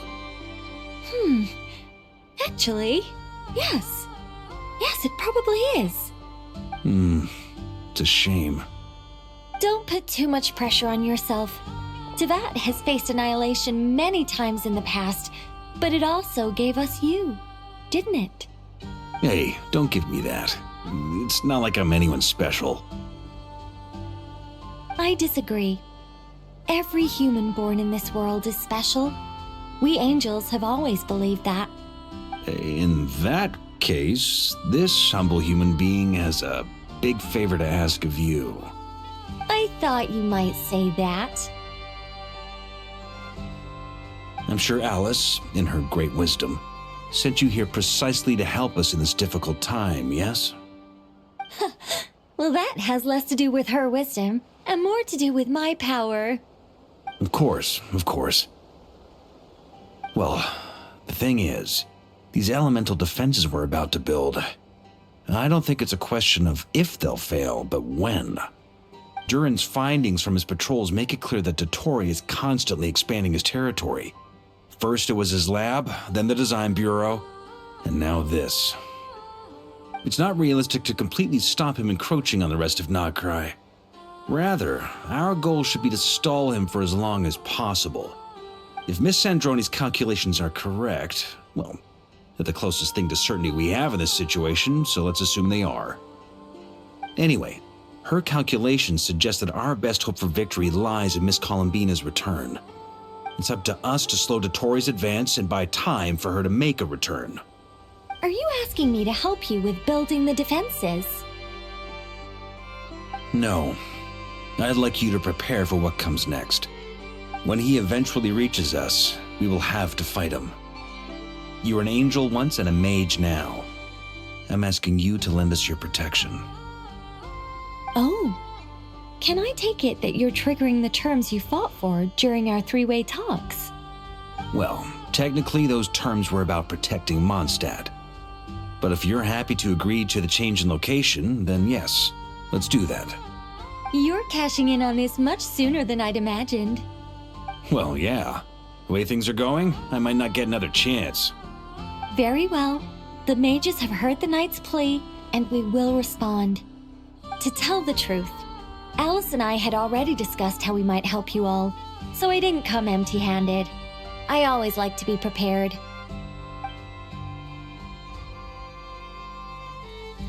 This is... wow. Yeah.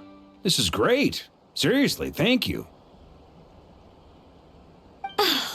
It's been many long years since I had a chance to dazzle humanity with a little divine intervention. To humbly serve as a reliable and responsible guide. Anyway, Knight of Boreas, please accept this gift in recognition of your great virtue. Go now. May the angel's blessing deliver you safely to your destination.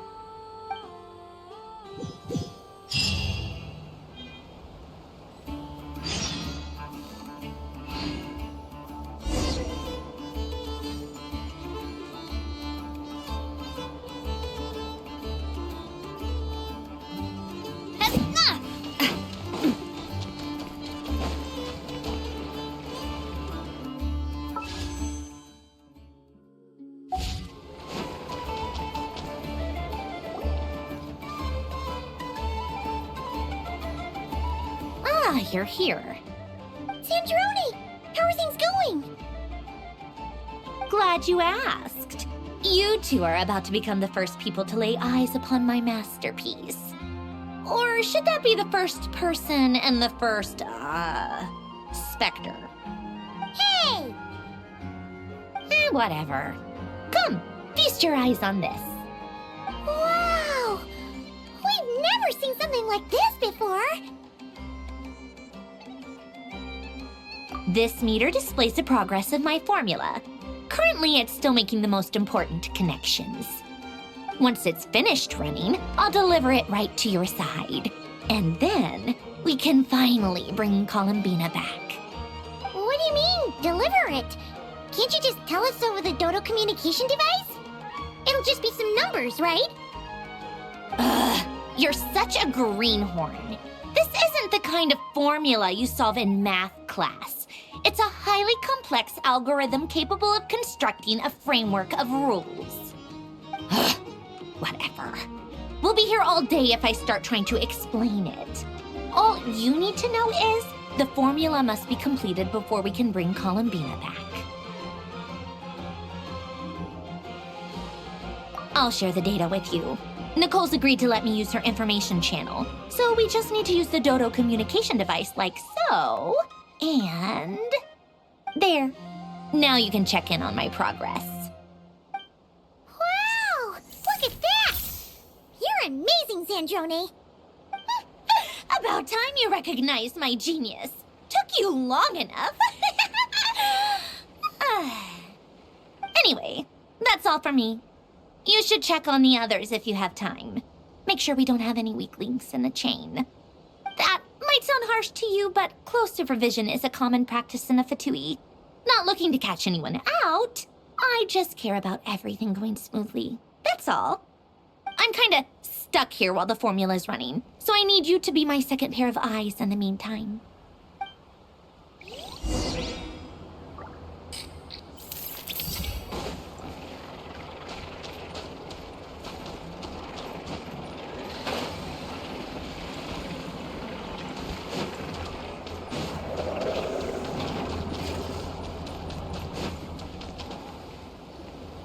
Thankfully, Miss Nicole has come to our aid.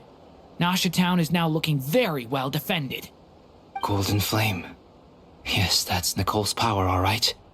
Based on the latest message from Grandmaster Varka, it sounds like they've reached an agreement. The situation should be more stable with her assistance. Everyone will have at least some degree of protection. Albedo! Durin! Hello there, you two. Are you well rested?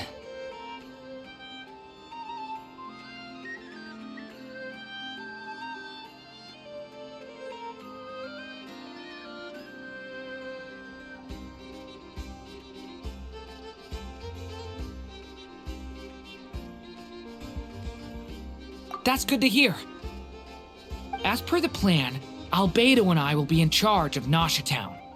As Dottoro's energy field expands, it's creeping ever closer in that direction. But we will do our best to hold our position. We fought side by side many times before, and always with great success. I believe this time will be no different. So don't worry about us. Focus on fighting Dottore.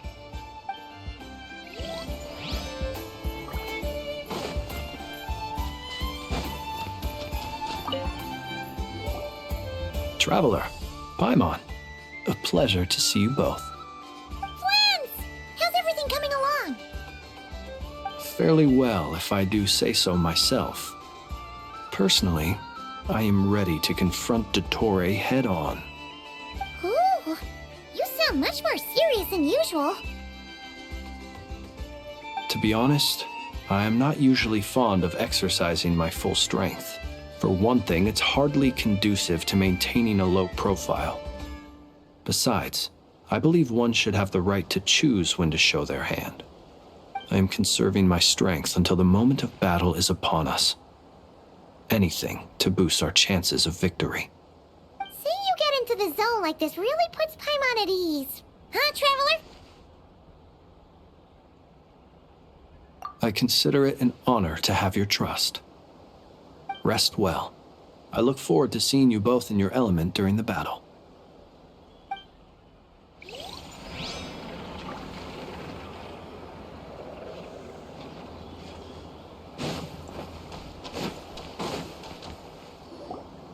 Yes, Miss Moonchanter? What are you staring at? You always address me in the strangest ways. Lady Moonchanter one minute, Miss Moonchanter the next. Yes, and? Are either of those incorrect? Not as such. It's just that I simply call you Nefer nowadays. Uh-huh. That's my name. What's your point? The point is I don't add any honorifics or titles. Meaning what? That maybe we're on friendlier terms now than we used to be. Is that how you see it? And I thought I was the one with eye damage. Never! Wilma! Paimon, Traveler. Just swinging by to check in on you. How are things going? Did you manage to get some rest? Don't worry about me. I won't slow us down. And I give my all to ensure our victory. Ah, yes. Allow me to give you two a quick checkup. All done. You're both in good shape. You're welcome. You'll have your work cut out for you in this battle against Dottore, so make sure to get some rest in first. Paimon will keep an eye on her. Don't you worry. I'm glad to hear it. Take good care of yourself too, Paimon. Sure thing.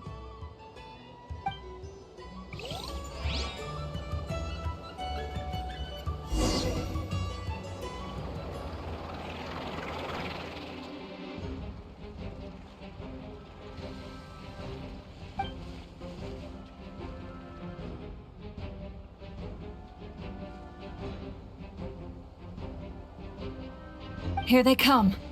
That's quite a horde. As we expected. Get ready, everyone. Take your positions and prepare to engage. Let's begin. I'm at the ready.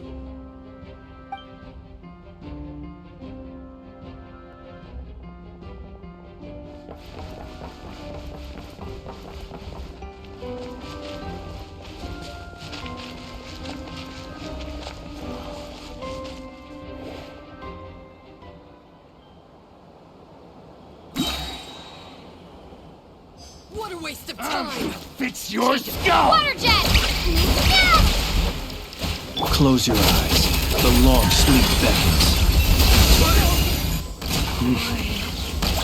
Another one? You're done!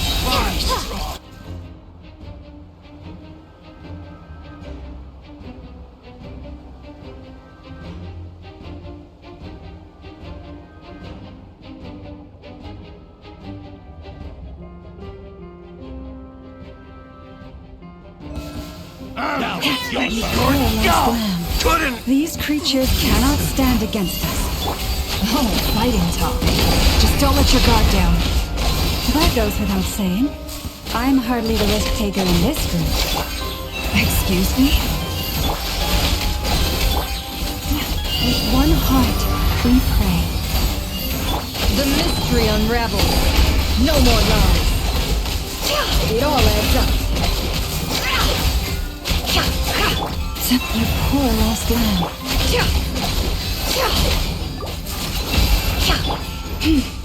For the everlasting forest.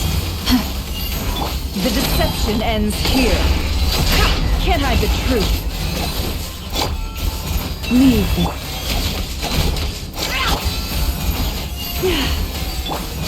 No more lies. With one heart, we pray. Forest, protect us. It all adds up.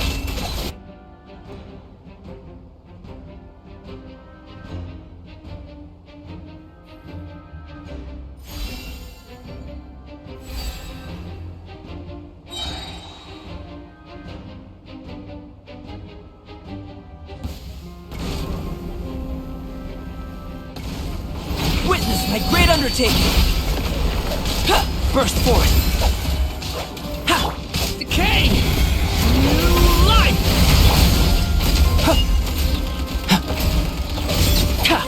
That was easier than I thought. Naturally. What do you mean? Is it because as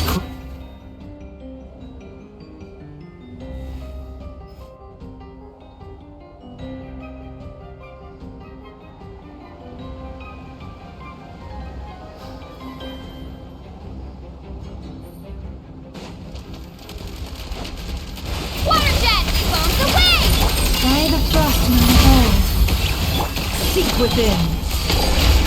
Beware the creatures of the night. People have always used fire to drive away wild beasts. Wouldn't a lantern work just as well? You read my mind, my dear friend. I was just about to say that. All right then, dear friend. Bring the light!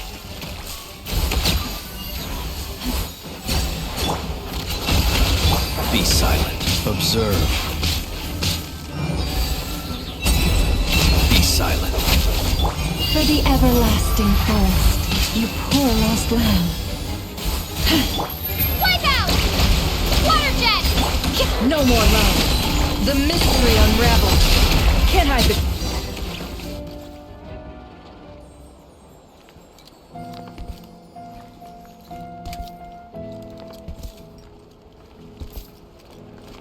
You're looking well. I trust you've had a good couple of days.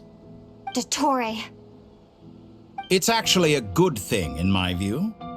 If the subjects of my experiment were to die prematurely, it would throw quite a wrench in the works. And so, I must thank you all for your resilience. We are no longer on the same level, but you are nonetheless worthy of my respect. A creator god should be merciful and gracious after all. And in any case, it is only right that before I end your lives, the world is informed of the arrival of their new god.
The experiment begins.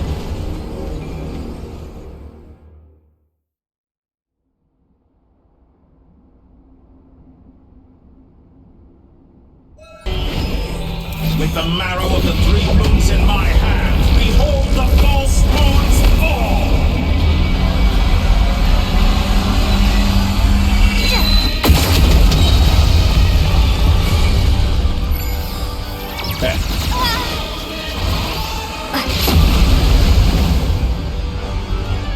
You cannot face me!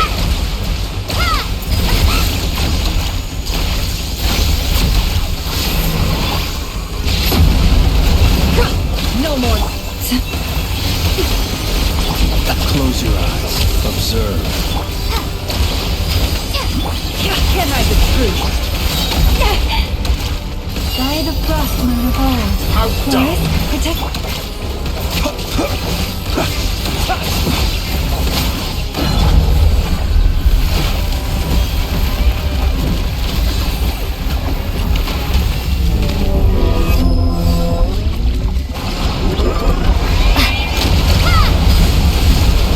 It all adds up. You cannot No face more me! lies. The deception ends here. First, like an ant in my palm! Oh, I've been moved inside another space, and it's sealed off. Looking at the structure of it, it seems like the Tory intends to trap us here. There's no exit. Our endurance is about to be put to the test.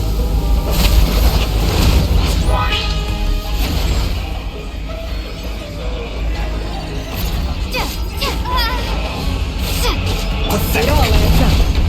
Can't hide the truth.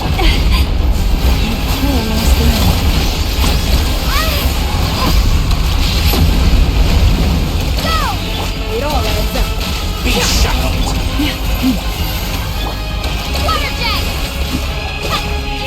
With one heart, we pray. Leave this place. To me! Seek within. Leaving openings on purpose. Confident, aren't we?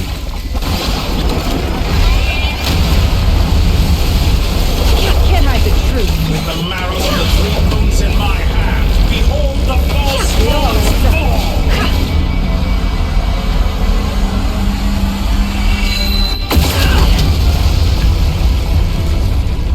Moon's remnants fall! Perhaps you could try being a bit more proactive. For the everlasting How prayer. dumb! A grave transcript. Shameless. Can't hide the truth. The mystery unravels. Tell me, where will you try scurrying off to next? Looks like Dottore has opted for a divide and conquer strategy. But we will not allow him to triumph. Now, I shall pray for our victory.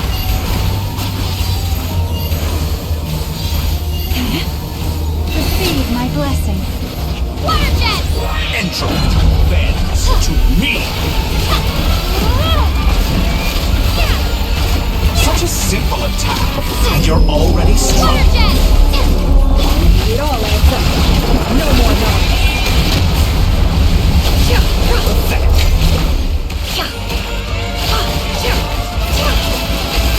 You cannot face me! Seek within.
What a joke!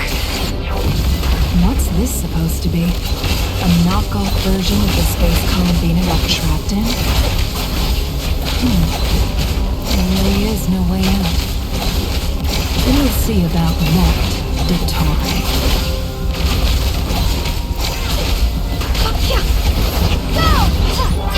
My apologies. I had not intended to take your teammates. But you have a choice. Obey, and I can release them. An excellent deal, if you ask me. Won't you consider that?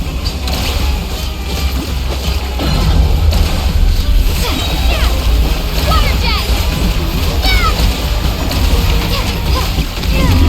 Water jet! Go! Such a simple attack, and you're all done. Water jet! Water jet!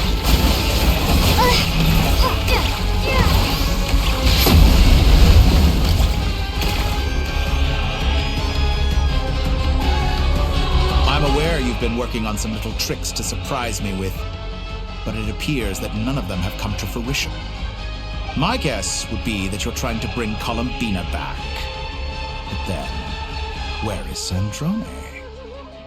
Or are you trying to buy time for her? I always found their friendship to be a curious phenomenon. Two highly incongruent personalities, and yet they share a deep connection. Speaking of Columbina, I once saw her as like a younger sister. We got along quite amicably while she was with the Fatui. But then one day she suddenly decided she would refuse to take part in any further experiments. To this day, I truly don't understand what I could have done to upset her so much. It's such a pity. I could have had a sister, a family. But alas, she grew to dislike me. You're not fit to be family to her. That I can't deny. So many people, all obsessed with playing out the same tired old dramas. This world is rotten to the core. And then there's you. You had every opportunity to reach the right conclusion. The thought of killing you off like this? But I maintain that I approached you in good faith, so I will offer you another chance. Will you work with me? You have until I count to 10 to make your choice. 1, 2, 3. Not in a million years.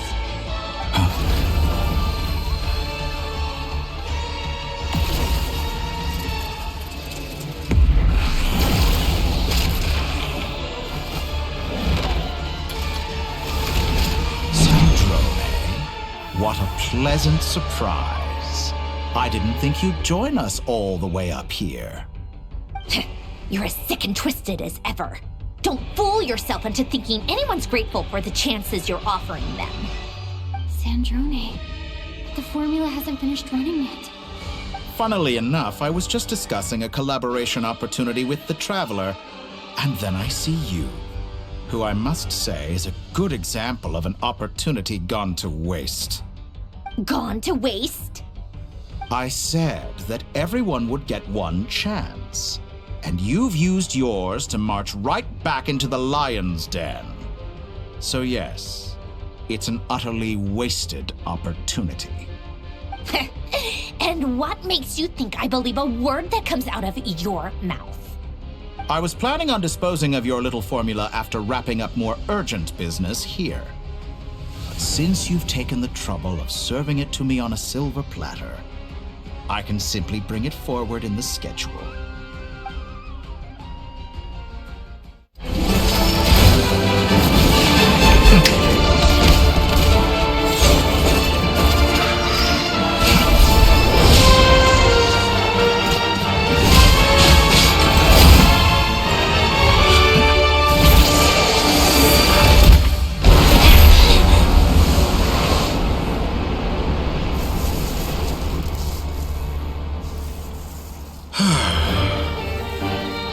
Is this your life's work?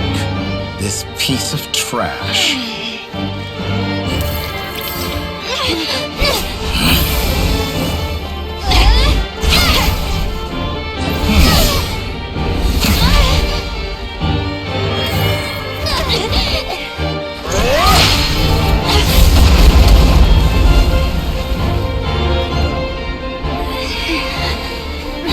formula runs too slowly, Sandrone. You put your hope for success on others instead of fighting dirty. That is why you have failed. Now, whom should I slay first? Any volunteers? No one? How nice of you to leave the decision to me.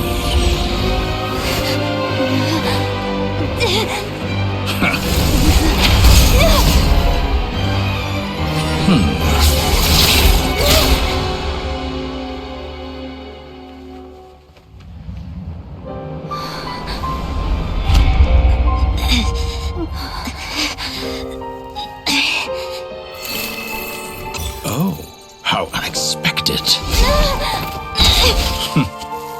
Sandrone, any last words for me, comrade?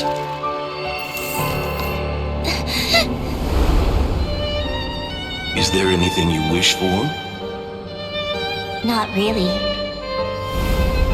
But I've always known what I don't want. Go to hell, Dottore.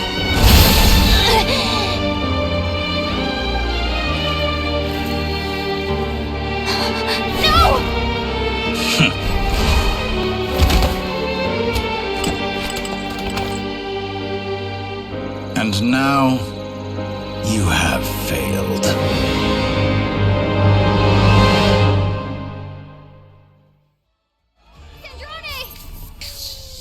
Now you see how fragile mechanical contraptions are. Just a gentle tap, and they fall to pieces. However keen of an inventor Sandrone may have been, her death spells the end of the formula that was running inside her body. Of course, I have to commend her for making it this far. As her colleague, I have to admire her stubborn tenacity. Now, it is time for you to take your place by my side. My count was interrupted, but the second chance I extended to you still stands. Once again, you are welcome to join me. By now, I'm sure you have gained a greater appreciation for the power and authority I wield. What is stopping you from embracing a new world of endless possibilities? Not in the mood to talk? As you wish. You seem less talkative than usual today. I'll change the topic to something more apropos. Sandrone was always like this, never trusting anyone. Always so reluctant to share her research with them. Objectively speaking, she had her strengths. It is remarkable how she extracted and even optimized the world formula from so much data. But her inability to trust was her undoing. Had she allowed someone else to monitor or run the formula for her, you might still have a chance at victory even now. But regrettably, she was a stubborn fool. As much as it pains me, she had to go. Dottore. Maybe this is news to you, but people can change. Columbina surprised you when she escaped, and I think Sandrone would surprise you too. Change? You can twist the truth however you want, but I see it clear as day. You're the one who can't trust other people. Is that how you see me? By this point, what can you hope to do about it?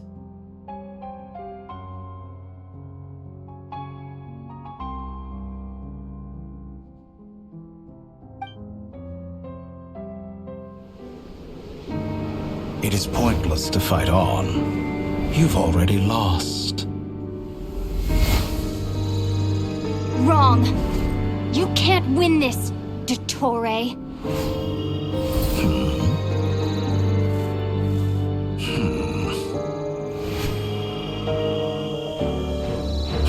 What?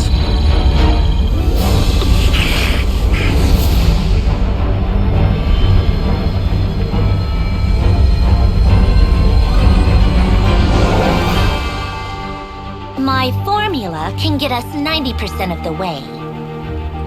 It will connect you to Columbina. Then, I will bring the formula's output to the Traveler's side. For the last 10%, do whatever it takes. Just bring the moon down.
I turn my body into moonlight and pour it over Nodcry.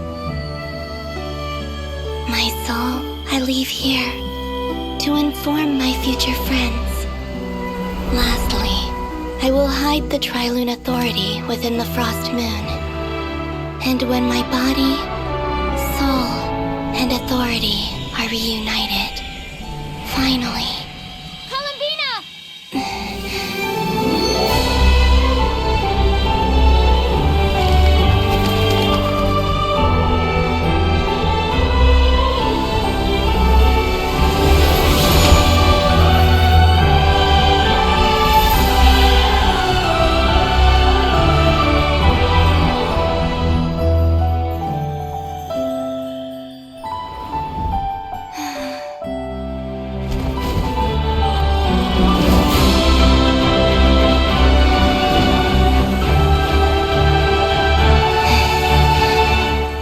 It's been too long.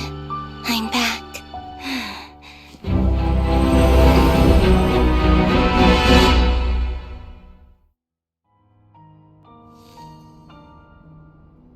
Stay focused on the battle, Traveler. What a touching reunion. Though I personally find myself repulsed by the sight of weaklings huddled together for war. Now you're quite finished patting yourselves on the back. Show me how long you can struggle before you drown! Watch out, Columbina! He can manipulate space itself! I know. Wait for the right moment. We'll strike together.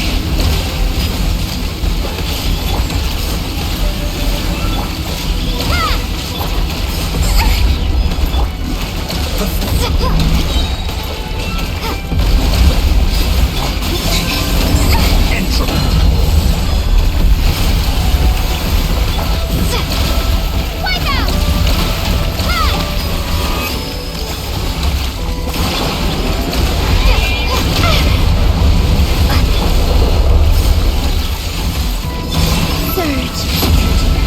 I expected this experiment to last long.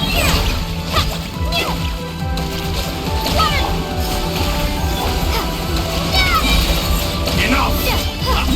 First, like an ant in my palm.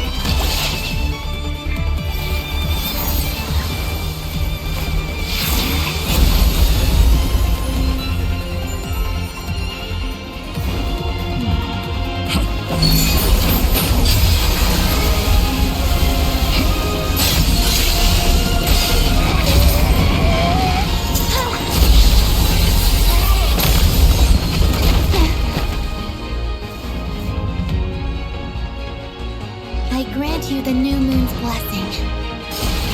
The new moon shines upon you. I am growing weary of your... It's over, Dottore!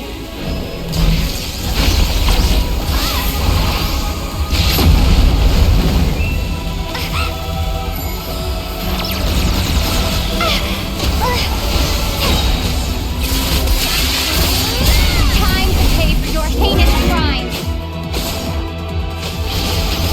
No longer can the world power in the cold.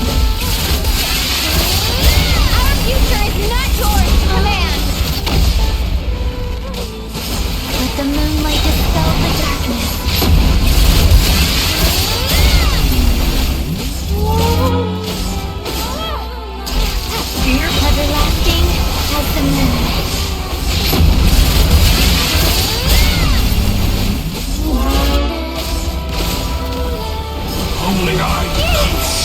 the new world! Only I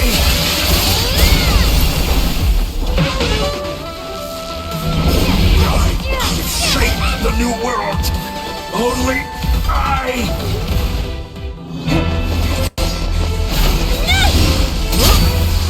Willfully blind. How can you be so satisfied with your fate?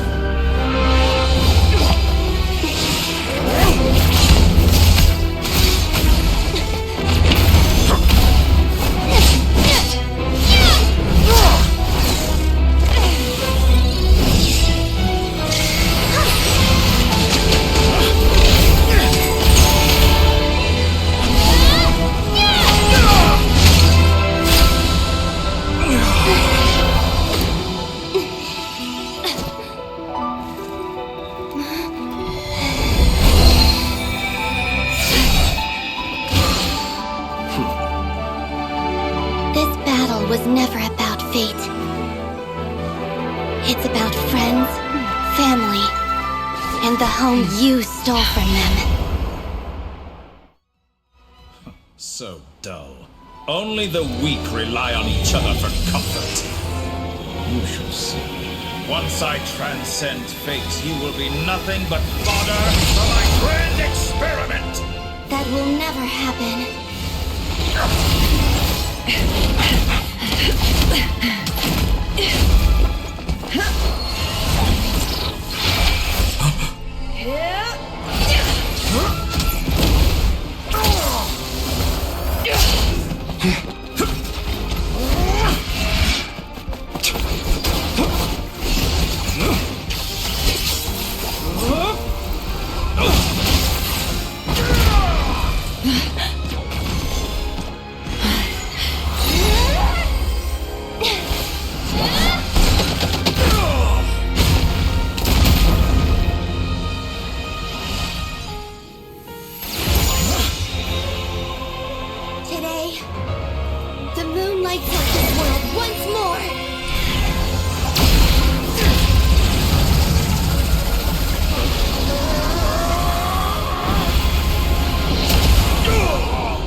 No, this world is our home.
No, you're doing it wrong.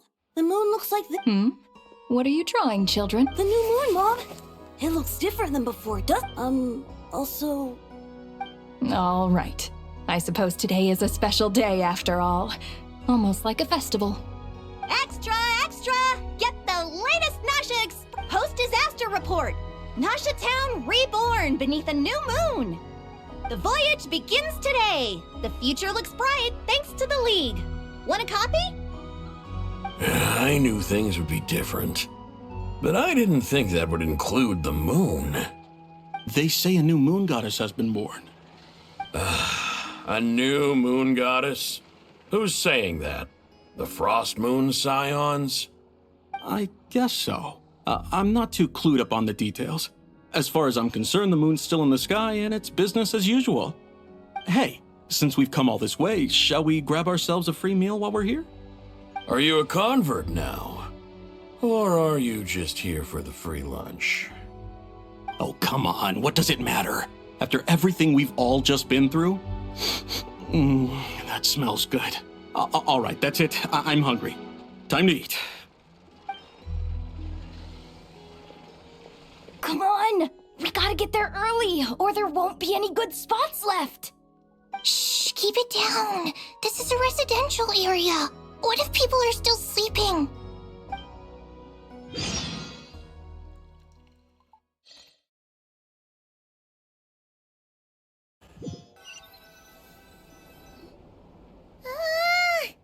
Why is it so noisy outside?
It's okay. Paimon was pretty much awake anyway. It's been so long since we last had a chance to relax, huh? Feels like time is moving slower than usual. What about you? Did you rest well?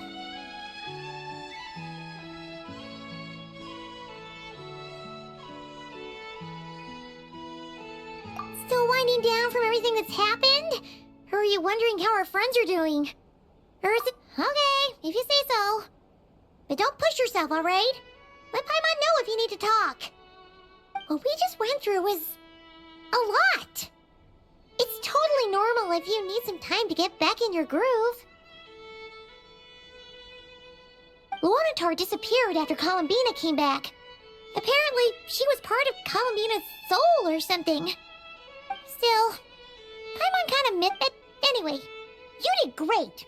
So did Paimon. We all worked our butts off to contain this disaster, and in the end, we made it. So, chin up, Traveler. You should be proud of yourself. Hey, don't poke fun. You should be glad that Paimon's growing as a person. Paimon didn't think you'd mention it. You have no idea how anxious Paimon was. She was worried sick about you. Well, if you really want to show Paimon you're sorry, you're gonna need to make it up to her.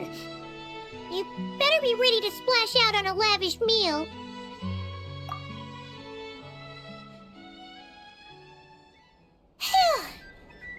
Okay. Paimon's full now.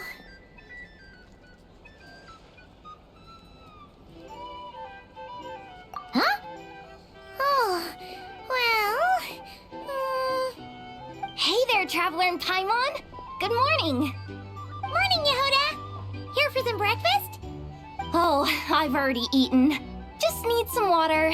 I was mostly worried you might forget what day it was today. So, I came over to remind you. Careful there, Paimon. Too much food will make you drowsy. Don't let anyone catch you hiding at the back and nodding off during the League meeting. You should probably be saying that to Aino. She's the baby of the group, if anyone. True. You know, I'm surprised that all these competing groups are actually coming together to try to solve things together. Definitely a first for Nodcry. Well, nothing like a region-wide calamity to bring people together. After that, Surely even the most self-interested people have to realize that going it alone isn't worth the risk, right? Try telling Boss Neff that. She's not exactly convinced that people are gonna get with the program. Really? But if she's so pessimistic about it, why'd she agree to be the Curatorium's representative in the League? Probably 'cause even though Unity sounds like a pretty far-fetched idea, the benefits it would bring make it worth a shot.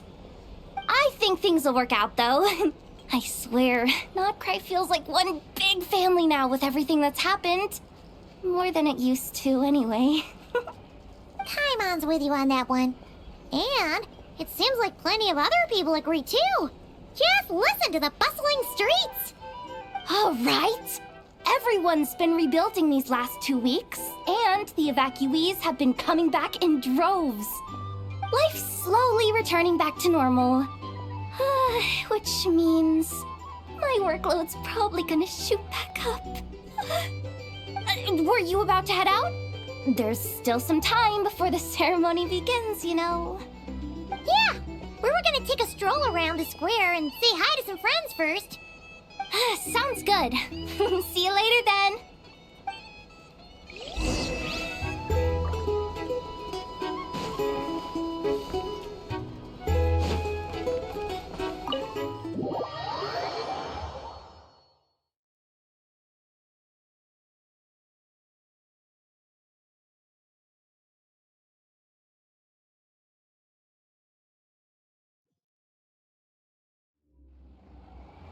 Please accept today's boon.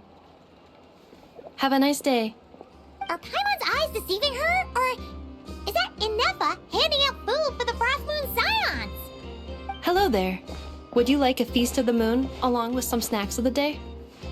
So, what's new, Inefa? It was only a few days ago when we last saw you, but it looks like you've joined the Frostmoon Scions in that time. And I know too? What are you talking about, Paimon? We're just here to help. Duh. In the wake of the disaster, it's all hands on deck. We responded to Llama's request for support. At times like these, the smallest good deed can inspire others and help them through the hard days ahead. And we're using eggs and heating tubes to make that a reality. In true Kromkake Crab Shop style! Enough! Did you hear that? The Traveler said I did good. The Traveler! That's because it's true, I know. Proposal. If you can resist eating today's dessert, I will provide you with compliments, too. No way! Well, that proposal got shot down quickly. I need something to get me through the hard times, too, you know. Mom! Yes, dear. Go right ahead. Excuse me. Could I take a photo with the robot lady? She helped us get safely out of Notcry, and she helped us get back home, too. She's the best. Of course she is! And since I'm the whiz kid who built her, that makes me even better than best, right? But you stole my snacks, though. Oops. Shall we move to the open space near the center? The view there is better. Thank you!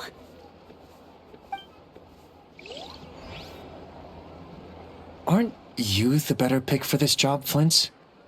You underestimate yourself yet again, Master Ilua. Not at all. I rarely come by Nasha Town. I don't know any of the big shots here. All in good time. Socializing is a step-by-step journey. But you're much further ahead on that road, aren't you? You're not seeing the full picture. You know the truth now. My friends do not understand my habits. There is no question about it.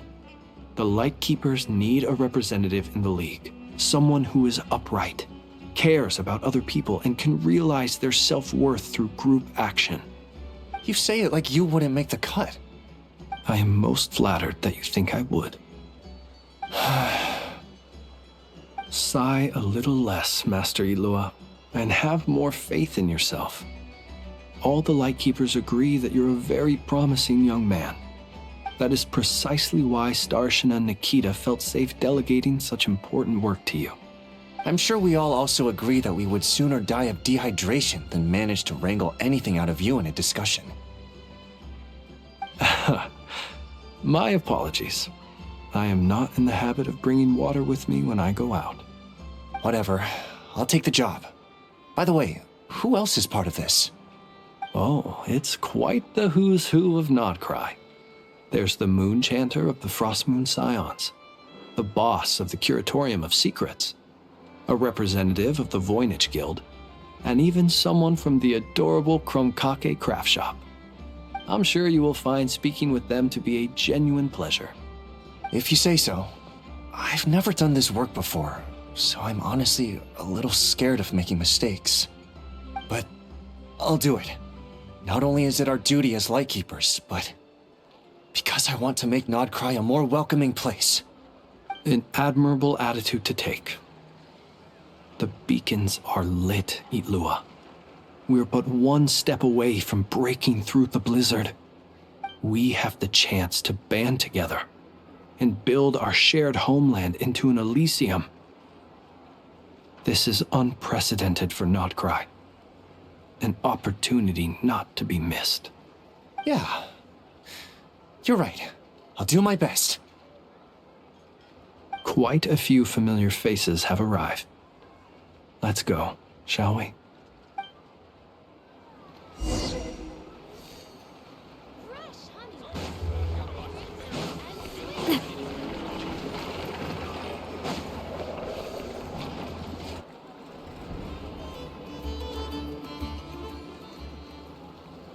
Wow! Everyone's here! You seem well rested. I know no one's asked, but I'm sure you all want to know, so let me just say, we're doing great. Thanks. Well, great, but not perfect. Starting to lose my mind from boredom. Can't drink a drop of alcohol while I'm waiting for my wounds to heal. I'm sure you had a sneaky swig or two. Wait, how'd you find out? I'm sure you must be missing Mondstadt after all these years away, Grandmaster. Yeah, you could say that again. Every time I get news from Mondstadt, it makes me want to go back and see the place for myself. Honestly, once things are wrapped up here, I think it'll be time to head back home. Hey, looks like someone's taking the stage. Can everyone see okay? Anyone need a boost? I'll just listen from the back. It's fine. You're taking this pretty seriously, huh, Durin? Well, it's not every day that I get the chance to see how people speak in official settings. Soak it up like a sponge. I'll make sure you get a chance to practice for yourself later down the line. Actually, I know just the thing. You can debrief the Knights of Favonius for me. Mr. Varka, are you forgetting that I'm not a Knight of Favonius? I can knight you. Any particular title you'd like? Is he joking? I really can't tell. You'll have to figure this one out for yourself. It'll be a good learning experience. It is my honor to host the opening ceremony for the League, and to have this opportunity to speak to you all in my capacity as Voynich Guild representative. Could this person also have been pushed onto the big stage by the real big shots?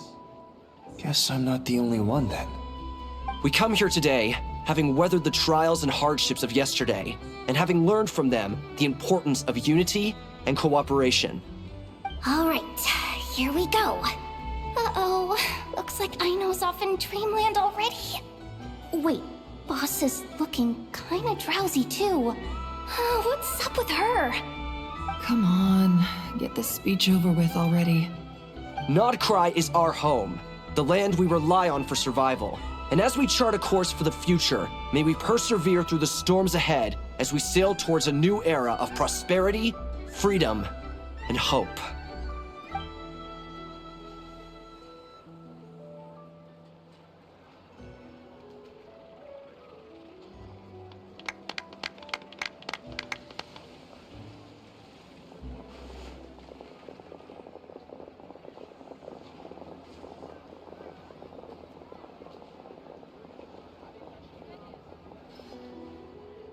Looks like we'll have more opportunities to visit each other going forward. I'm sure you'll cope, Lady Moonchanter, given how fleet of foot you are. Unfortunately, I suspect I'll be too busy at the curatorium to act as your host. We have a busy schedule, not to mention an international network of contacts to manage. It'll be all right. I'll just check your schedule with Yehoda well in advance. And if she's not available, I can simply ask Ashru. You... So giving my employees extra workload isn't enough for you? You're really going to drag my cat into this too? I thought you'd approve. Aren't you forever increasing your employees' workloads? That's a bold statement. Are all the Frostmoon Scions feeling more audacious now that your moon goddess has returned? Columbina's return has brought joy to all who care about her. That includes both you and me. As for the Frostmoon Scions, we are learning how to thrive independently, without relying on the moon goddess. It is up to us to make our home a more livable place. Joining the League is one of the steps we are trying towards that end. I like the word try. It's nice and non-committal. You can opt out at any time and still say you tried. You don't see a bright future for the Frostmoon Scions? Or did you mean the League? I'm just not as optimistic as you. The Frostmoon Scions should count themselves lucky that they have a leader as stubborn and enterprising as you. But Nodcry's a big place, with all kinds of people. Most of them don't enjoy answering to a leader, or even listening to reason. Well, that's where you and your methods come in. Unless the Curatorium of Secrets is only here for appearances. For now, yes. And that won't change until this venture becomes worth my while. What would make it worth your while? Getting out more than I put in. Right now, I'd barely break even, but I'll grant that it's a good start for Nodcry. Then maybe it's worth a try. All right, you can stop now. Or do I have to join the Frostmoon Scions before you'll get off my back? You'd be very welcome to join us. Hey, you two! Congrats on all your hard work! What are you chatting about? Nefer was trying to dissuade me from adding to her employees' workload. Also, she's considering joining the Frostmoon Scions. Sorry, what? Your conversations are always the most interesting.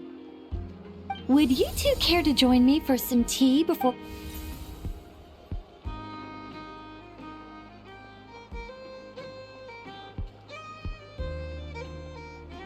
Nicole? Wait, where are you? Aren't you gonna show up today? Sadly not. I'm otherwise occupied right now. I'm sorry, Paimon. I can hear how disappointed you are. If it's any consolation, let me say that how things appear on the surface is a far cry from what they are at their core. Perhaps you'll feel better if you focus on the fact you have a special line of communication with the great mage herself. Okay? Has something happened? No, or not yet, anyway. Well, that's not ominous at all.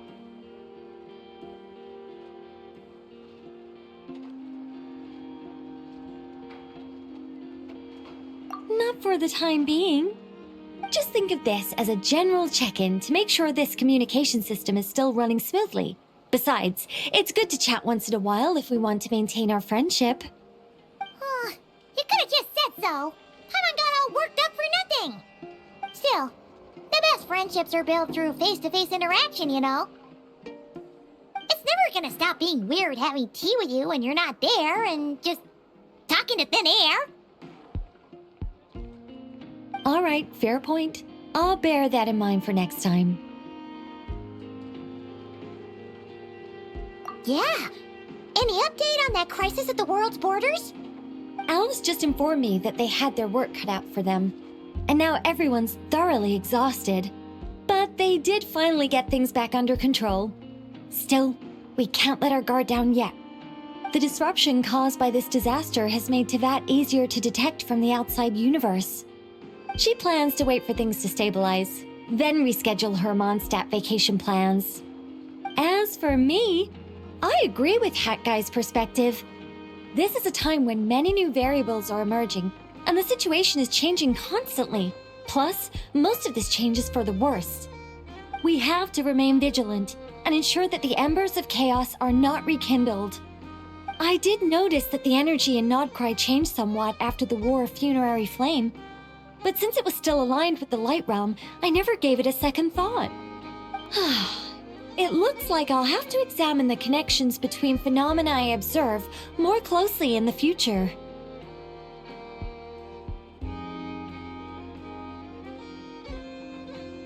Just doing my duty. It's more or less second nature by now. Of course. To give you the full picture, I'd have to start with the substance from which angels were formed. Never mind. Paimon's right. Showing off my knowledge would be much more satisfying in person. By the way, you did receive the gifts from the Hexen Circle, yes?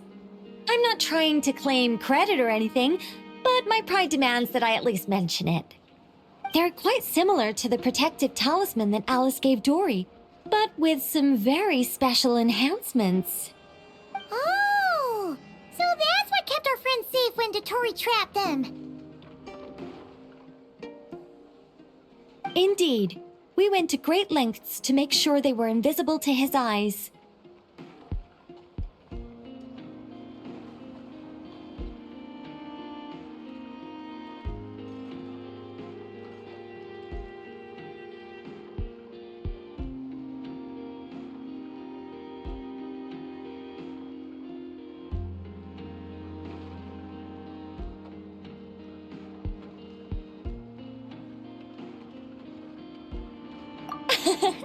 I'm so happy they came in handy.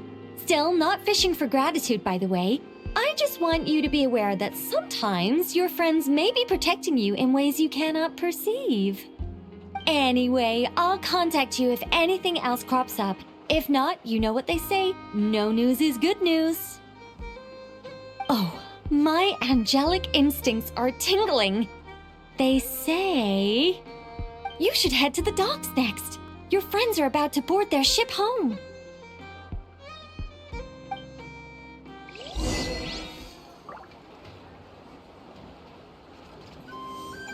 Time for a break.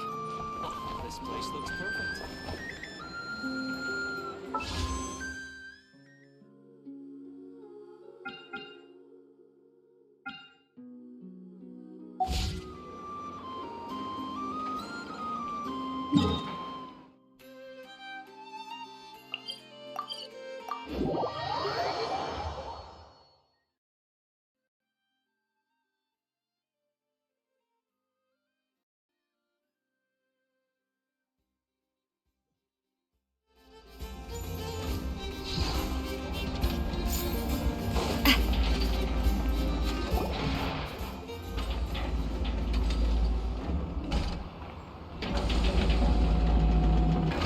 You're here. You're here too, Hat Guy! Are you heading back together? No. I'm bound for Sumeru, and she for Fontaine. We just happened to cross paths at the harbor. Everything seems fine. Sandrone may have an abominable temper, but she's always been very responsible with important calculations, and things entrusted to her by valued friends. You always speak as if you know us inside out, Mr. Hat Guy. Maybe I'm just a good judge of character. I certainly hope that's all there is to it. Regardless, you have been a significant help in this matter. For that, you have my gratitude. I didn't do anything special. Sandrone's the one who completed a seemingly impossible formula and turned the tide of the entire battle, even giving her life in the process. She's the one we should be thanking. Even we were unaware that Sandrone had hidden the real formula inside Polonia's body. She managed to fool Dottore into thinking the formula was running in her system by installing an identical-looking decoy within her. She probably realized that she didn't have the strength to stop Dottore. But this way, she could at least get him to lower his guard. She always worked like that. Always had a backup plan. Well, that's why I'm traveling to Fontaine. She made a request of me long ago, and the time has come to fulfill it. Think of it as her will.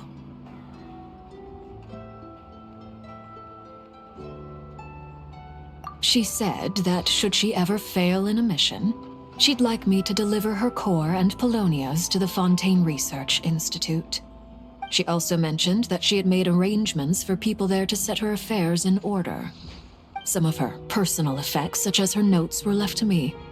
I've decided to take them back to the House of the Hearth, for safekeeping primarily, but also as mementos, I suppose. However, there is one book among them that I'd like to leave in your care. I'll have someone deliver it to your residence at the flagship at a later date.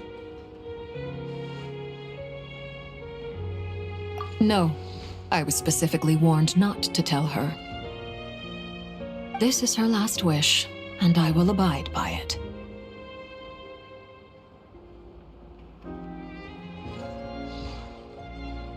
I can only hope so, but none of us here can know for certain. I bade farewell to Columbina earlier today. As promised, she turned the iridescent moon's marrow over to me. She spent a long time with Sandrone's body, saying her goodbyes. Oh, is she alright? Sandrone's passing has left a great wound in all of our hearts. It will take time to heal, but Columbina surprised me. She offered me some words of comfort before I departed. Despite being grief-stricken herself, she showed an awareness of the feelings of others around her. She never used to act like this. Clearly, she has grown. After these recent events, the Tsaritsa has revoked the Pale Star Edict. Snezhnaya now realizes that the arrest warrant for Columbina was just a ploy by Dottore, who coveted her powers.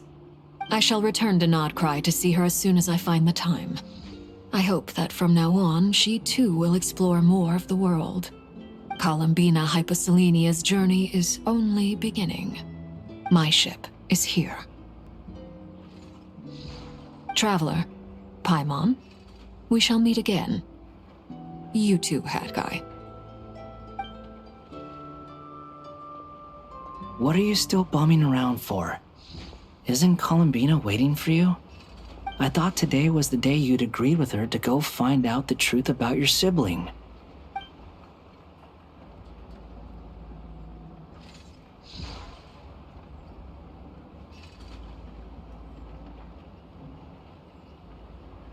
You're afraid you won't like the truth when you see it.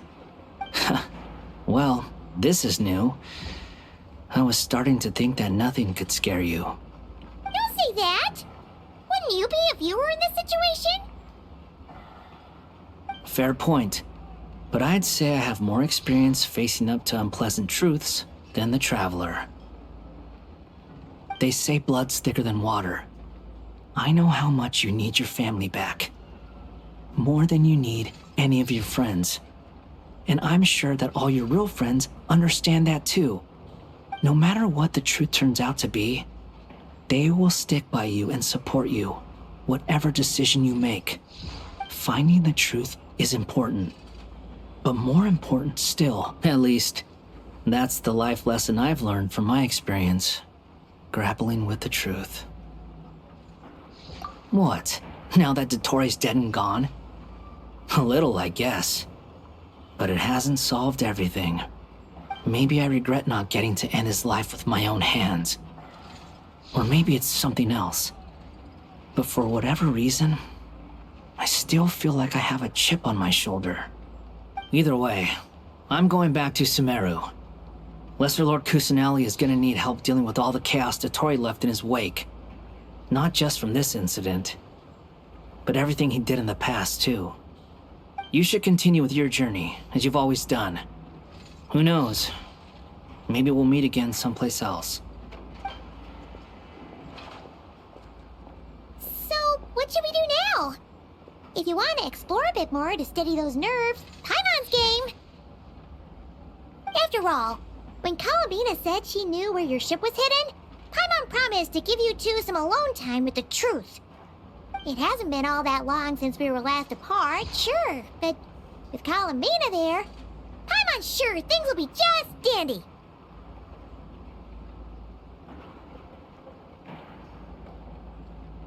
Ain't no biggie. Paimon might be all about that food and fun, but she knows how to do right by people. Paimon's sure you'd prefer to digest the news about your brother in peace. But, no matter what you see, just know you can share it with Paimon. Of course, as long as it's not super private. If you can't make sense of something, let's give it some thought together. And even if we both can't figure it out, Paimon can at least treat you to a nice meal.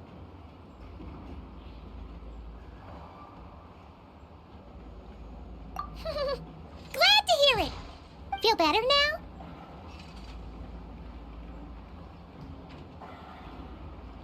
Alrighty. Next up, time to meet with Columbina.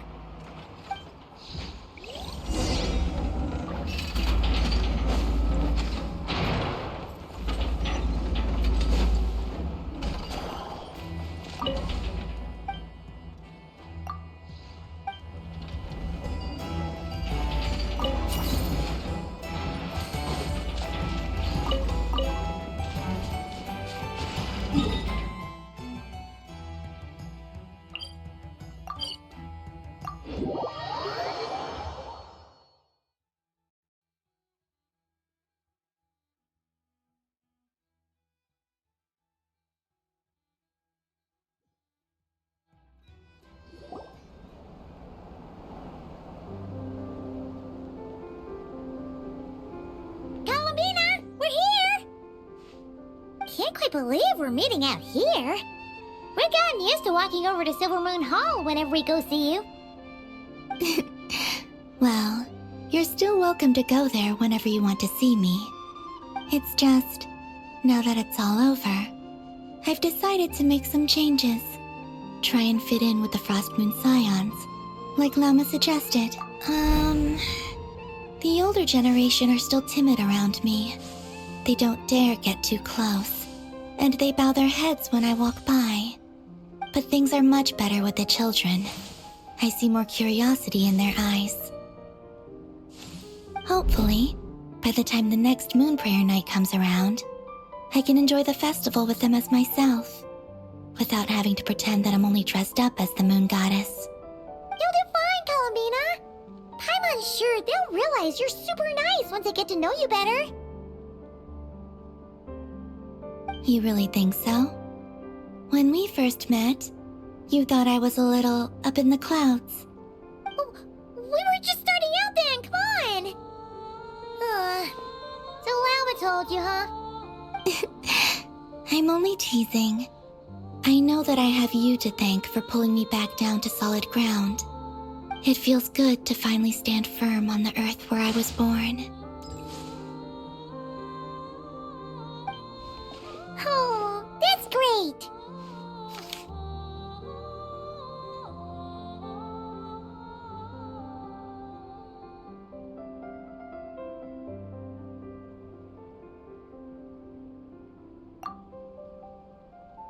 Thank you. I'll make sure not to lose it this time.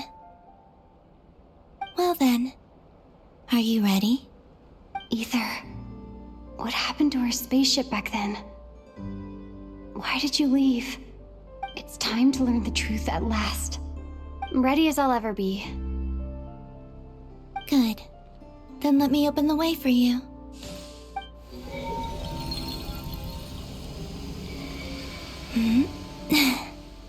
Where does this lead? To our shared destination. Huh? Do you remember me telling you about my missing prologue back when we just met? I said that my story began on the moon. But while I was inside the moon's reflection, I realized that my prologue was really hidden in the future. I just had yet to discover it at that point. The story of the time before I was born was in fact the story of my distant future. It's truly fascinating. But when I obtained the Trilunar Authority and returned to our present reality, I sensed something I hadn't expected. Your prologue. So you mean... Yes, your spaceship. All this time, it has been hidden on the frost moon, which lay beyond the sky.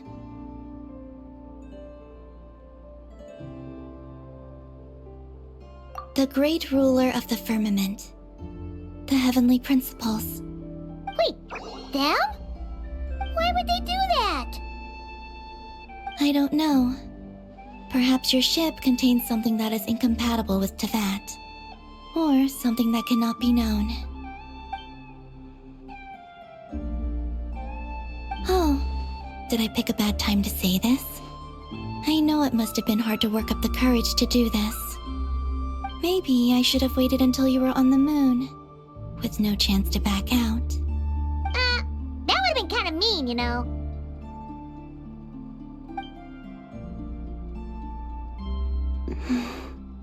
Take me there. Oh? Whatever is hiding in that ship, it belongs to me and Ether. Those memories belong to us. No one else has the right to decide whether I should or shouldn't know about it. Not even the heavenly principles. Very well. Then let's go. Yeah, you two take care, alright? And don't forget to come back soon! Rest assured, Paimon. We will. Traveler, after you. Thinking about the story that we'll find hidden on the moon? Yes. And hoping that it has a happy ending. Stories like that don't exist, you know? You don't believe in happy endings? I don't believe in endings.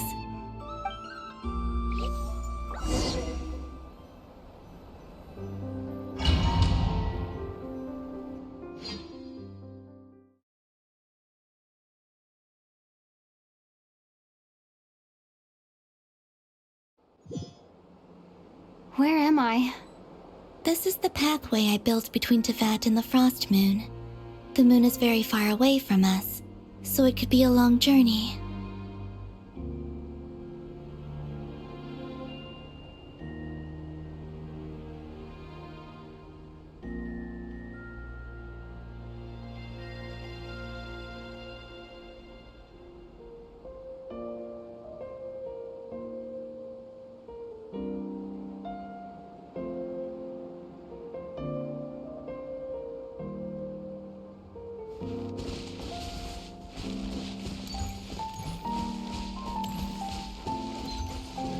After I obtained the Trilunar Authority, I unwittingly saw past events from many of my friends' lives.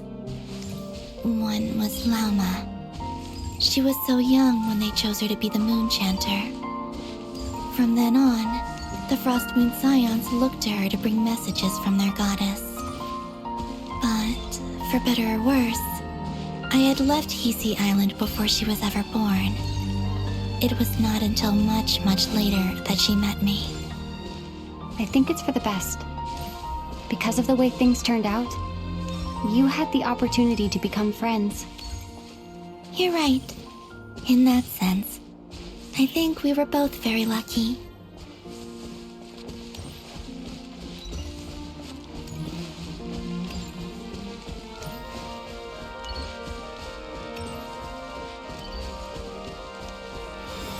Oh, and about that mage, Nicole. I only recently learned that she has lived in Teyvat since the time of the Three Moon Sisters. The Moon Goddesses always had a good relationship with the angels. I suppose our friendship continues that tradition.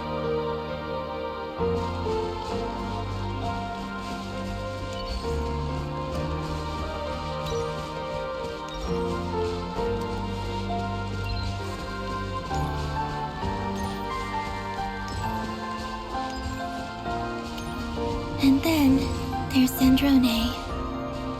I never knew that much about her, beyond the fact that she was created by someone called the Lord Artificer. She, too, suffered for a long time before joining the Fatui.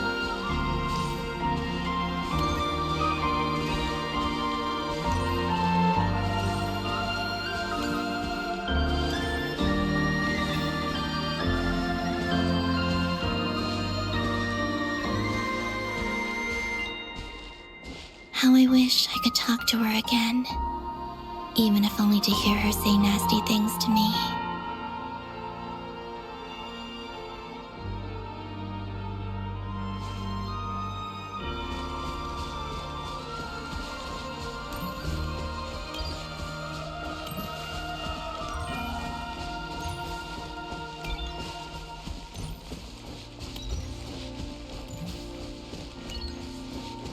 Also, I saw your sibling's story.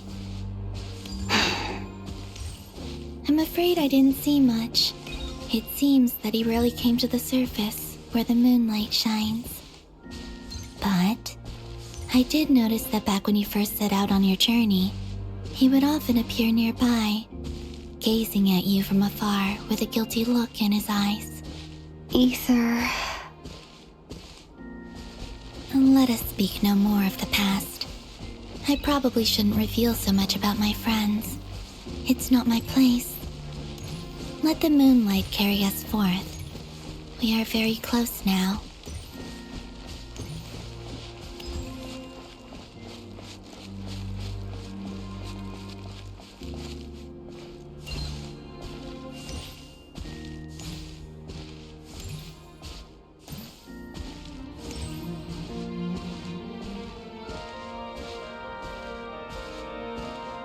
After this, I'd like to bring some kuhenki to the moon as well. If they're willing, of course. What about your other friends? Will you bring them to visit too? Certainly. But I'll need to tidy the place up first. This home hasn't received any guests in a long, long time.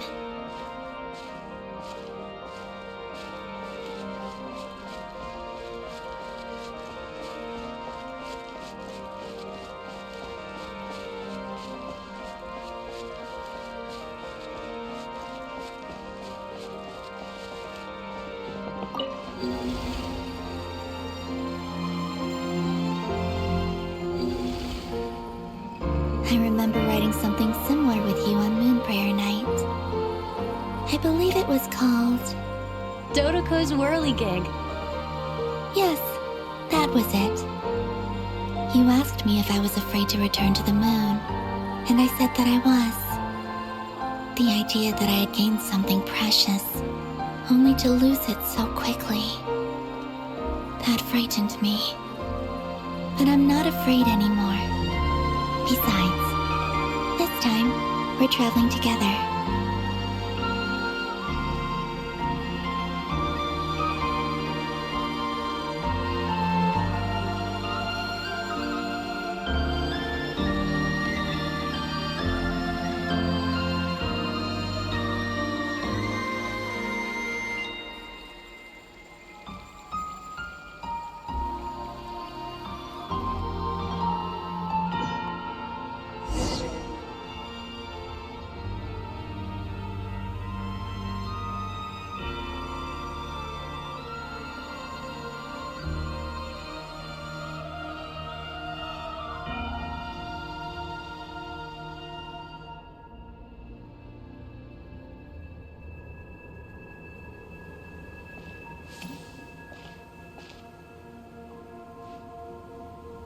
We're here.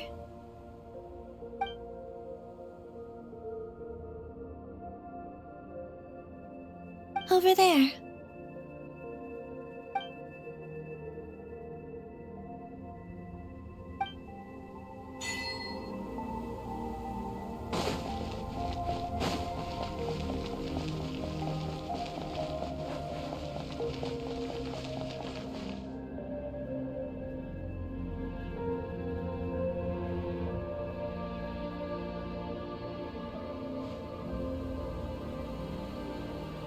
Our spaceship. It's huge. I suppose that the moon is the only place one could hide it. It'll be alright. Huh? The way you feel in this moment, I went through it too, on Moon Prayer Night.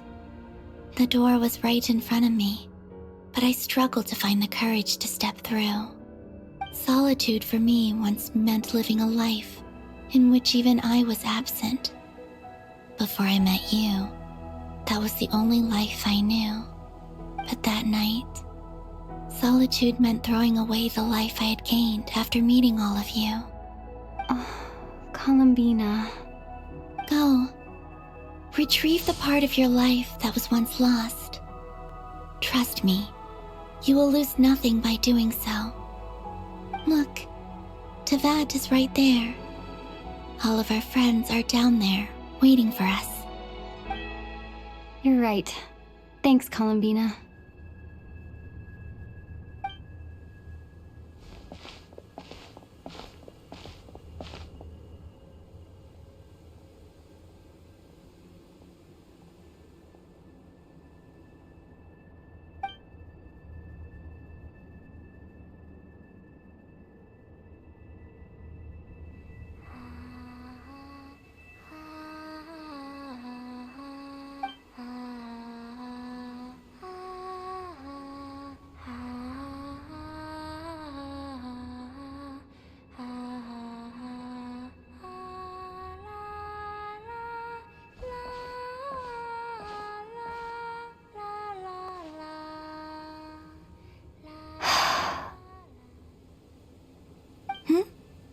Finished? Yeah. Why did you take your eye mask off?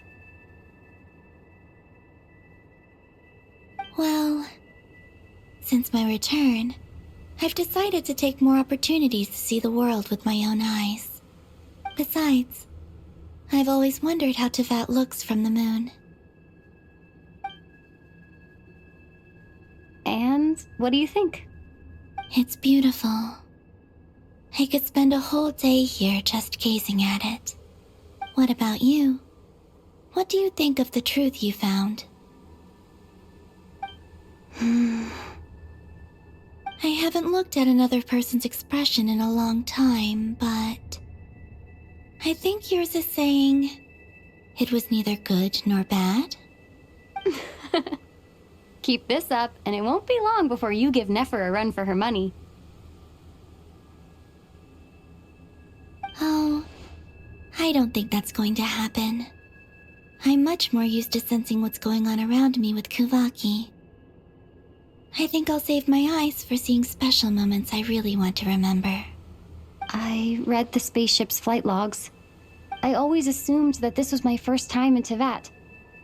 I thought that Ether and I must have been hibernating in space for centuries on end. But the logs show that our spaceship flew over the skies of Teyvat once before. A long, long time ago. Flew over? So you didn't land?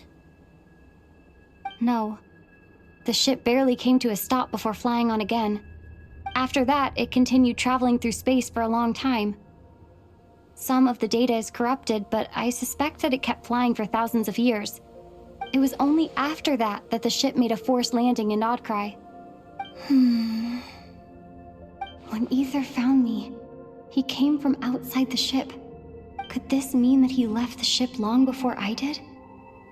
Maybe even during our first pass over Teyvat? Are you alright? Yes. I can feel that the truth is coming together, one small piece at a time. I remember Ether telling me that when he first arrived in Conria, he could not recall the past. So this might be something that even he doesn't know. Here, I made some space for you. Your mind must be racing, and this seems like the perfect place to relax and clear your head. Oh, wait, there's one more thing. What is it? Wait here a moment.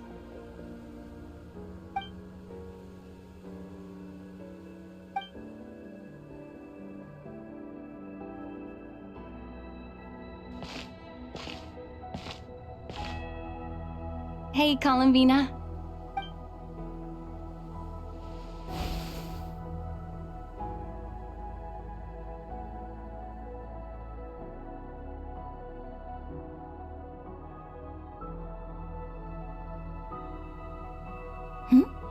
Is that a new outfit? An old one, technically. It's been in a cabinet inside the ship this whole time. It's a matching pair with Ether's. He's always liked this set more. Huh. I don't think there's a huge difference. Really? Yes. It's still the same you. You're the same person, no matter what clothes you wear. Only Columbina would make an observation like that. Traveler, do you consider Tevat your home? Home is wherever Ether is. But then, after all the time I've spent here and everything I've been through, yes, I'd say it's my home. Would you change your answer if Tevat changed appearance? I mean, if the truth about Tevat turned out to be different than what you thought. I don't know. But I don't think so. The truth is not what matters most to me about Tevat.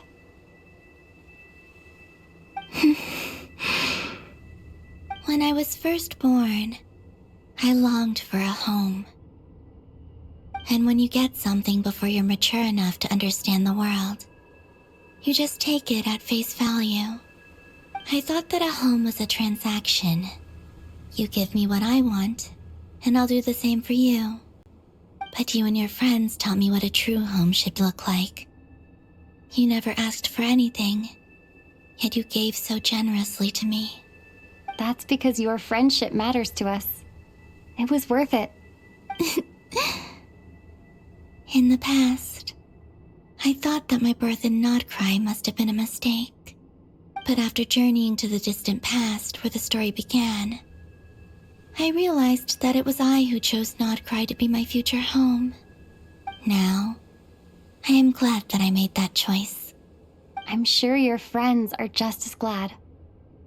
In fact, I intend to make the same choice today as I did back then. What do you mean? Well, I've given the Eternal Moon's Marrow to Lauma, and the Iridescent Moon's Marrow to Arlecchino. And now, I shall return my Kuvagi to Nodcry again, that it may continue to protect my chosen home. Wait, but what about your body? Oh, are you worried that I'll disappear again? I won't. Not this time. The Frost Moon has now entered the fall sky, and I am the Trilune Goddess. I am only returning to Nodcry the part of me that it needs. I am giving what I can, because my home is worth it. Oh, and I have something for you, too. For me? Yes. Come closer.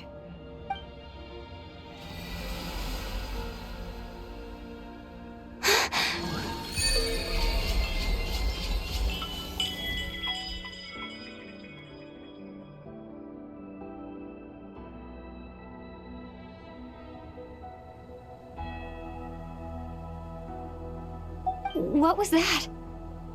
I lifted some of the restrictions this world placed on you. I trust this will help in your future adventures. My power. It feels like it's grown. I can use the elements more freely now. Thank you. This will be a great help. You're welcome. I see you as family, and after everything you've done for me, In fact, no. It's not because I owe you. It's because you're worth it.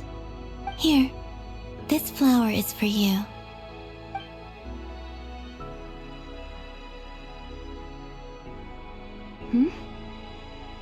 Isn't this a moon prayer blossom? Yes. Don't worry. You will never see these flowers lose their color again. I'm finally discovering the joy of giving. How I wish I'd learned this sooner. Hey, better late than never. What are you thinking about now? Why don't you take a guess? You get 1 shot. I don't think I'll get it in one guess, but I'm sure it's a happy thought. That's kind of a sneaky answer. I can't say you got it wrong. Down into that, the moon seems so far away. I felt it might always lie beyond my reach. But on the moon, everything feels so close by. The haze that once enshrouded the skies has finally been dispersed. I feel like a traveler on a winter's night, starting a new chapter in my tale by the warmth of a bonfire. I don't have a lot of luggage, but I do have a lot of hope for the future. Well, what's next? Next? To start with, I want to stay here just a little longer. After that, let's return home and continue our journey.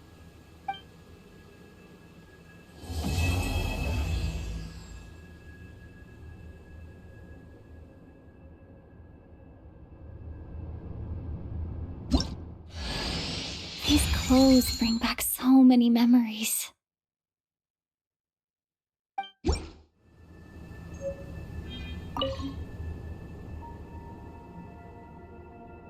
The journey goes on, for you and for me. Like I said, this is not the end. I don't believe there has to be an ending. Oh, is that your next destination? Most people would probably tell you to pack some warm clothes. But I experience things differently than most people, so I can't know how cold it is. In fact, it is home to quite a wondrous heat source. I think they call it Kreshnik's torch. Every city in Snezhnaya is built around one of those. I sensed the energy it gave off as I was passing by on a railway train. It felt grand and distant. I also recommend the Korolievsky troupe in Snezhnograd. They give performances quite regularly, and entry was free for harbingers. I liked them a lot.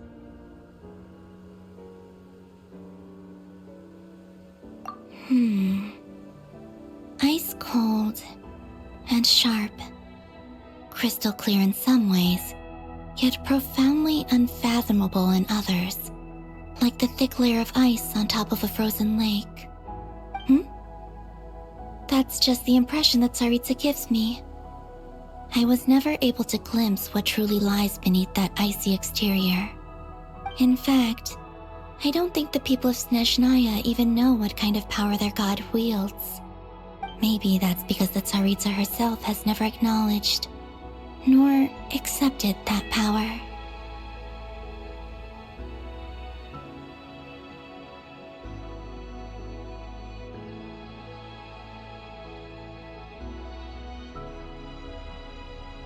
There's Regrator, the Rooster, and the Jester.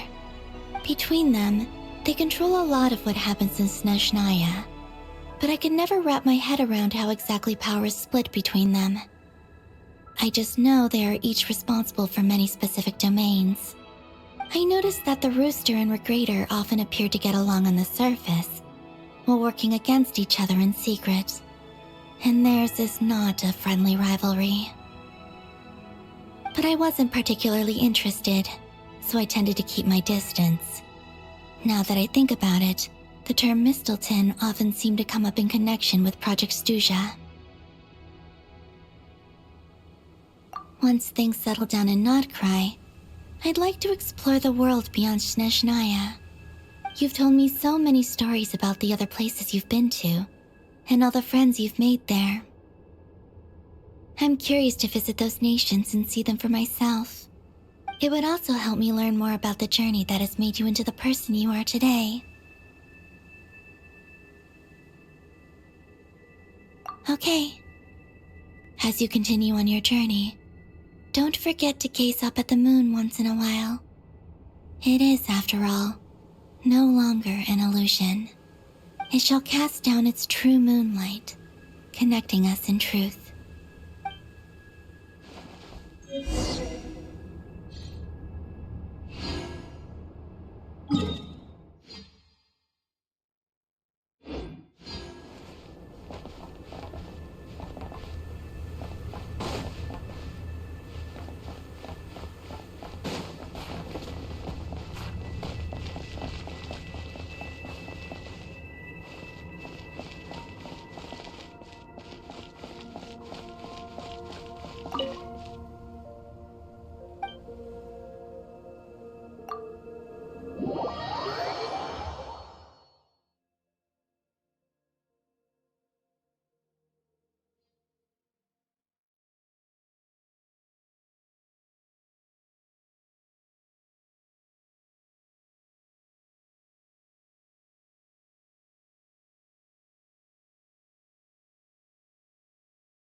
To Jean, acting Grand Master of the Knights of Favonius.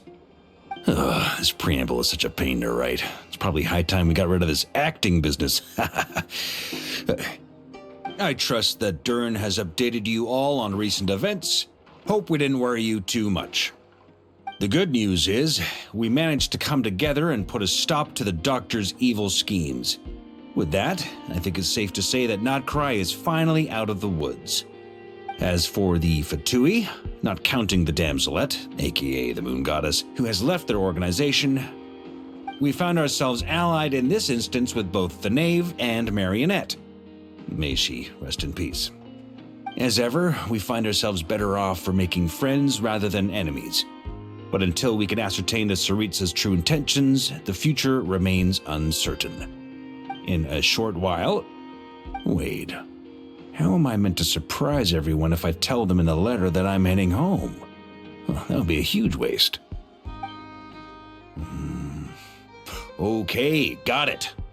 I will begin sending the expeditionary team back home in waves. I'm sure they'll be able to answer any questions you still have. I hope they won't gloss over the details of my many heroic deeds. But if they do, I'm sure it'll be because they're just too exhausted from the long journey. I think of Mondstadt daily.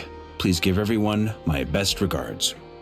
P.S. The honorary knight went above and beyond this time. Are there any other honors we can give her? I'll leave it with you. P.P.S. Please be extra nice to Klee for the foreseeable future. I cashed in on the last favor that the Hexen Circle owed us, so we need to earn some more goodwill. If there's any serious problems, feel free to stick me in solitary confinement when I get back. I'll do the time for her. Whew. And that, as they say, is all she wrote. End of an era. And with the moon shining down brighter than ever, I think everyone is going to sleep well tonight.